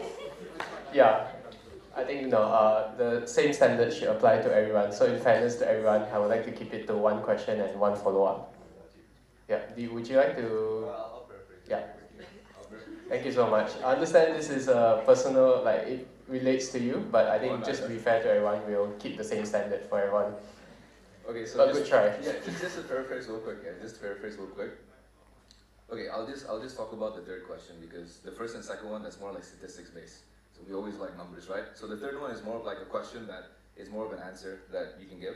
It's more so, what makes you think that with the majority of the demographic in MUSA being locals, whereas somewhat only 10 OBs are international students, that getting rid of MUIS, which is the largest division in MUSA, which so happens to also represent the more than 1,000 international students every intake on average, what makes you think that the majority in this year's, let's say, of a local MUSA will be able to be fit in representing those international communities when all MUIS does is represent those international communities? So that's it, thanks. So I want to answer this on all levels because I believe this is a question that all international students feel strongly about. The first on why it's being selfish. I would like to paraphrase, it is not that MUIS is selfish, but rather it is a department that prevents other people from applying. For example, if I'm a local student, I cannot apply to be part of MUIS. But MUSA doesn't have this. It doesn't prevent international students from running to be OBs. Therefore, MUIS is a department that specifically caters to a very specific demographic. The second question that I want to answer is, you say that international students are a force. I agree. This force should not be just directed towards MUIS. This responsibility to care for this large demographic of people should fall upon the entirety of Monash. So sure, maybe it is MUIS that caters to these people now, but it is because we made it so. In so far as you remove MUIS, this responsibility gets shared upon a larger amount of people.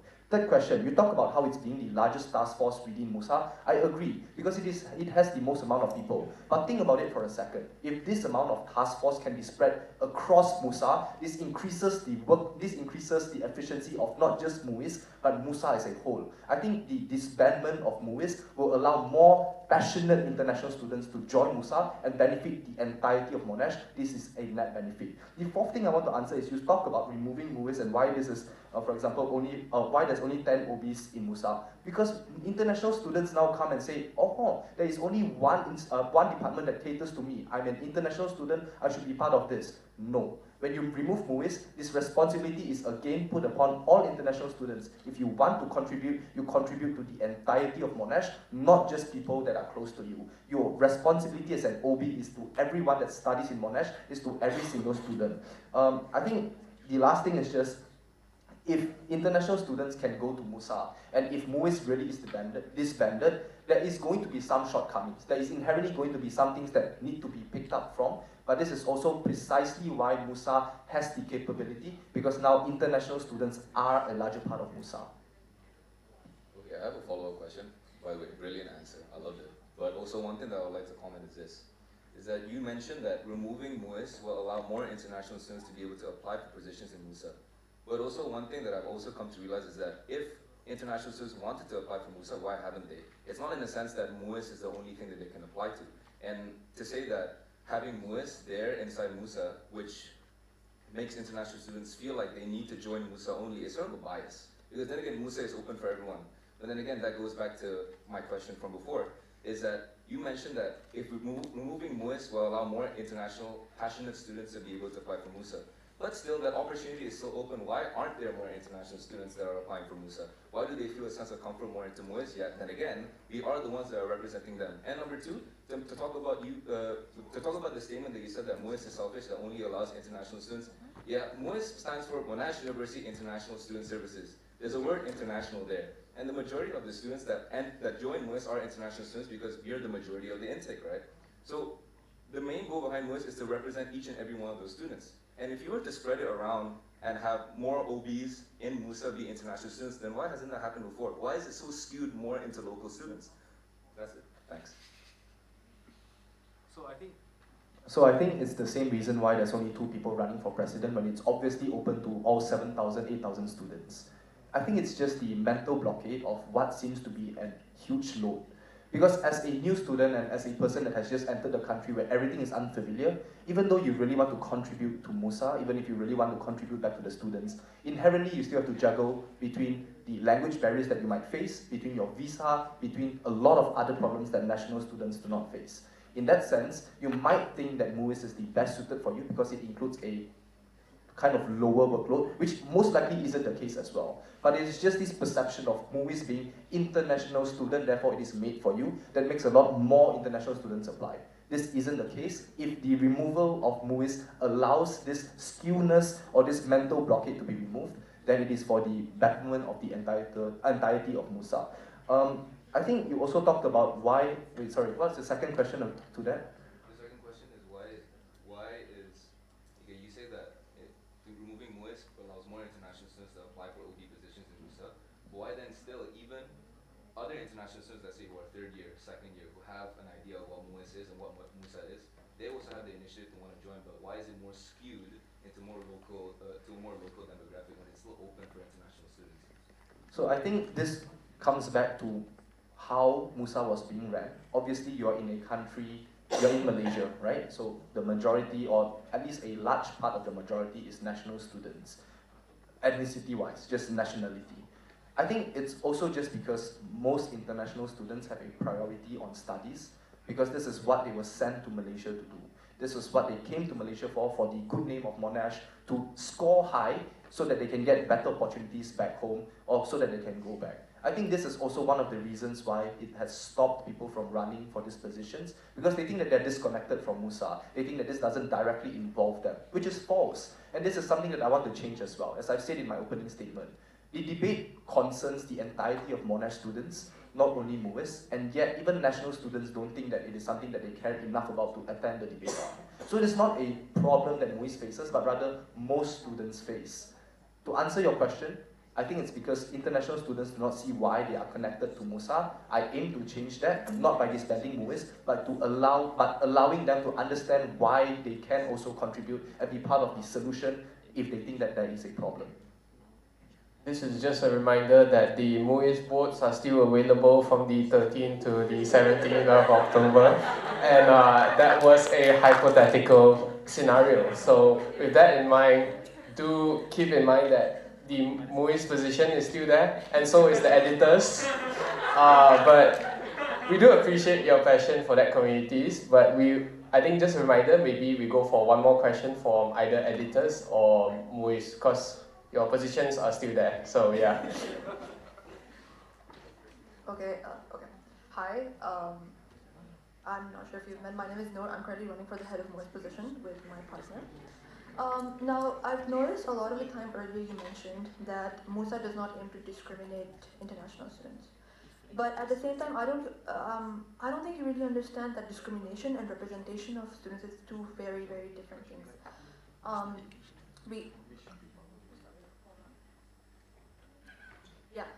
So MUIS aims to I completely agree with your point that MUSA does not discriminate at all against international students. That is a completely true point. But at the same time, MUIS directly aims to represent every small division within MUIS within Monash. Now, obviously, as an international student myself, when I first came to Malaysia, I can also speak on behalf of a lot of international students here, is that yes, you are correct that we are here to study to make our lives better when we go back home. But at the same time, that is not the only thing that our lives revolve around. It also revolves around our community here in Monash. And I believe that MUIS really gives us that that sense of community here at Monash. So, also one more thing that you mentioned is that MUIS is skewed towards international, obviously, and that international students, when they try to join MUSA, they only join MUIS because they feel obliged. Now, one thing I do want to ask you is that don't you feel that the same could also be said about the schools? That, oh, I'm a School of Business student, so I should only be part of School of Business, and so on and so forth. Doesn't that apply to that situation as well, that scenario as well? Because then if that's the case, then you kind of have to remove every segregation within MUSA, then why do we have separate divisions? So discrimination and representation is not the same thing, I agree. If the problem is that international students in Monash do not feel represented, they do not have a safe space, then yes, MUIS is a fast but temporary fix because it creates this false sense of safety and security that is still not representative of the overall Monash scene. What I aim, or what my answer to the hypothetical disbandment, is that when you remove the safe space, it might seem like a bad decision in the short term, but the long-term kind of manifestation of this is that international students are now put in place. If you want to change the scenario, you join MUSA and you be the voice that international students want. If you do not join MUSA, it is not MUSA's fault for not accepting you. Because it is not that international students do not apply. Because there is no statistic that says international and national students apply, but we only accept national students. Because if you feel that it is your job to stand up for your community, if you come from an underrepresented race or ethnicity, then join MUSA. Be the change that you want to see. But insofar as MUIS still exists, you will always think, or not you, but rather people will always think that MUIS is representative enough already. There is no need to just join a separate entity. That's why disbanding MUIS allows more people to understand that the change they want has to come from joining the larger institution instead of just the small temporary fix. Okay, I understand your point. So once again, you mentioned that students want to come in and represent themselves, right? Like if they're from a smaller community, they want to come into MUSA and represent themselves. Once again, MUIS is not a separate entity, it is part of MUSA, right? So why would you say, wouldn't that mean the same thing? So the reason it's separate is because I think seeing as the roundabout is getting bigger and bigger, I would have to cut short this discussion, but understand that the point of view here is a hypothetical scenario as of now. I'm sure Wen or Kelvin will still do their best to work with Monga or Muis in their new term. So with that, do not worry, we are not disbanding either departments. In the event you do not see them on your voting ballot, do email us at the Election Commission. Okay, I will hand over the question. How many more do we have? You answered the question? I think we have one more. One more, okay, sure. Maybe one more. Okay. And also thank you to everyone for staying and enlightening us on Sean's very spicy last question.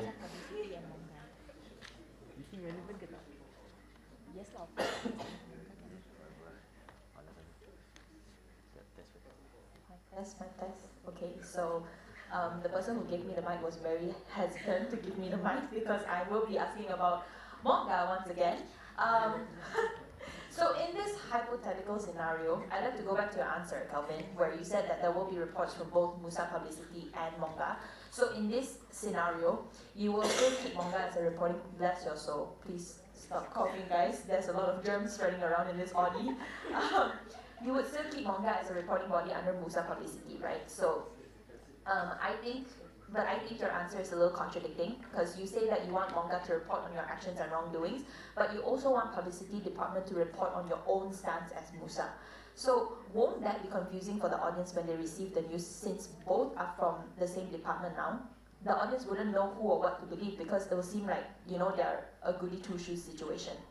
Okay, so this is what I want to clarify. I didn't mean on putting manga under publicity because as I'm just saying that publicity also has an additional purpose of representing MUSA as well, not just the president. So I would say that the publicity department mainly job is to, if let's say there is a statement, they put out the statement. They are the one ensuring proper representation of MUSA is being held. I'm just saying that manga itself is an independent body which gives an insight on within MUSA and from a third person point of view as well. So I'm not saying that manga will be under publicity, as the question was not to combine the vision, was to remove one. So what I'm saying that if let's say people are concerned on the freedom of speech of people, however, if let's say freedom of speech is not heard, then the issue is not freedom of speech, it's the issue of your governance not being not actually abiding by it. Okay. Hello? Okay, so now just one follow-up question, really quick one, is that since you are now removing manga, right? I'd like to know, in removing manga, who will be covering and reporting the events and happenings in Monash? Because this is mainly our, our job as manga. So in this hypothetical scenarios, since we are no longer a body, what exactly or who exactly will be reporting the events happening in Monash? Will it be publicity? And what difference would it be right now if, manga is no longer here? So publicity's job is just increased. So wouldn't it just be another independent body under publicity as well? Okay, so I'm not saying that, of course manga provides, that means that the function of manga actually gone. That means that there is no event coverage photo, there is no catered videos to prepare. So it is up to, yes, the committee of their own respective to do this, as some departments already is doing this, covering their own event, making sure there's post-event content as well. So it's just that it's not to a standard of manga, and it's not, I would say, in a perspective of a third party, so it's more on, it will definitely be biased, I agree. That one I'm not, because I'm removing the non-biased body out of MUSA. Of course it's going to be biased, where sometimes it's going to cover the good only, it's not going to cover the bad. Where manga is actually strive to cover both good and bad as well. So with this, it kind of adds on workload, but if let's say the committee just focus on what they have been doing for the past few years, then yes, it actually doesn't really increase as much. It's just that we lose what is essence, basically, like the good photos, the good videos, and all these kind of memories from basically an archive of the MUSA events. So essentially no more production house then? Yes, which actually does, in the wider student body and the wider goal of MUSA, which it has the least amount of impact if let's say we were to remove this department. So you treat Monga like a production house. No, please come for Monash Board coverage as well, Monga. Alright, thank you everyone for your questions. We will now proceed to the closing statements of our candidates, seeing as there are no longer any new questions. Let me close the time. So, I think since the opening statement started with Equitas, we will start the closing statement with the independent candidate. I want to start by saying that there is going to be a ton, if not unlimited structural reasons that I can come up with to defend my hypothetical scenario. Because unfortunately, it is my profession as a debater to do that. But outside of this debate, I believe that MUIS is still really, really important because it is so much more than just a body. It is a community that was formed to include everyone. And I am really, truly sorry if I've offended anyone because this is not my intention. In fact, I think this might be Sean's intention because he was the one that came up with this question. But outside of this, and coming back to the debate, I think it's important to note that Monash is our university. That Monash is not yours, it's not mine, it is ours. It is ours to fight for, it is ours to defend. The students believe in things that are right, they are going to be pushed back from multiple reasons. Right? Student life might not agree with you, MUSA OBs might not agree with you, but ultimately, the goal is the students, and that is what I've been advocating for since the moment I started campaigning. Outside of action plans, manifesto, and just practical reasonings of what you are going to do aside, I think the debate has more than enough highlighted both me and Calvin's individual morals, views, and just personal stances. And who we are as leaders are directly linked back to who we are as people. It is not just about MUSA president, but rather who is Wen, who is Calvin, as a whole, as a person, as an individual. I think it's simple. You, as students, hold the choice to vote for who you want in your corner. You decide for who you want fighting for you, including MUIS. I think that's all that I will say. Thank you. So for my closing statement, I'll keep it short. So thank you all for coming to this debate. Thank you all for thank you to RO Equitas for the support that I've been constantly getting from you guys. Thank you to my current committee activities who is present. Thank you to all my friends here, and especially thank you to our cameraman over there, Zaki, who's been busily running around with every day to settle this debate. So I'll keep it short. Thank you all for coming. This is a debate where to see where MUSA will grow into and what MUSA is about. So I hope you all to consider who do you want as your president, as what Wen has mentioned, and just think carefully on what do you want and who do you want as your leader for this MUSA, as all students and including staff are actually responsible for the university as well. Thank you, that's all. Thank you once again to all candidates, existing office bearer, and the audience. We have now made it through almost approximately 37 questions. And we thank you for your time and participation.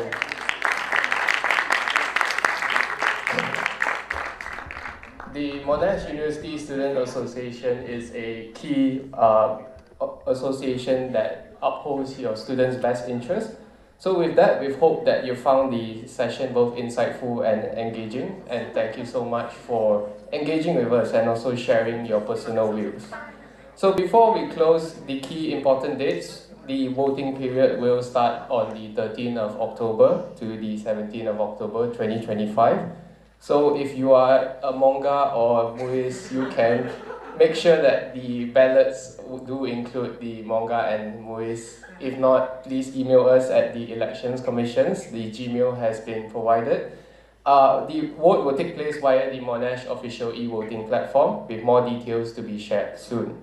And with that, that concludes all our debates. If you wish to view any debates and see what each candidate stands for, all the recordings will be available via MUSA's YouTube channel.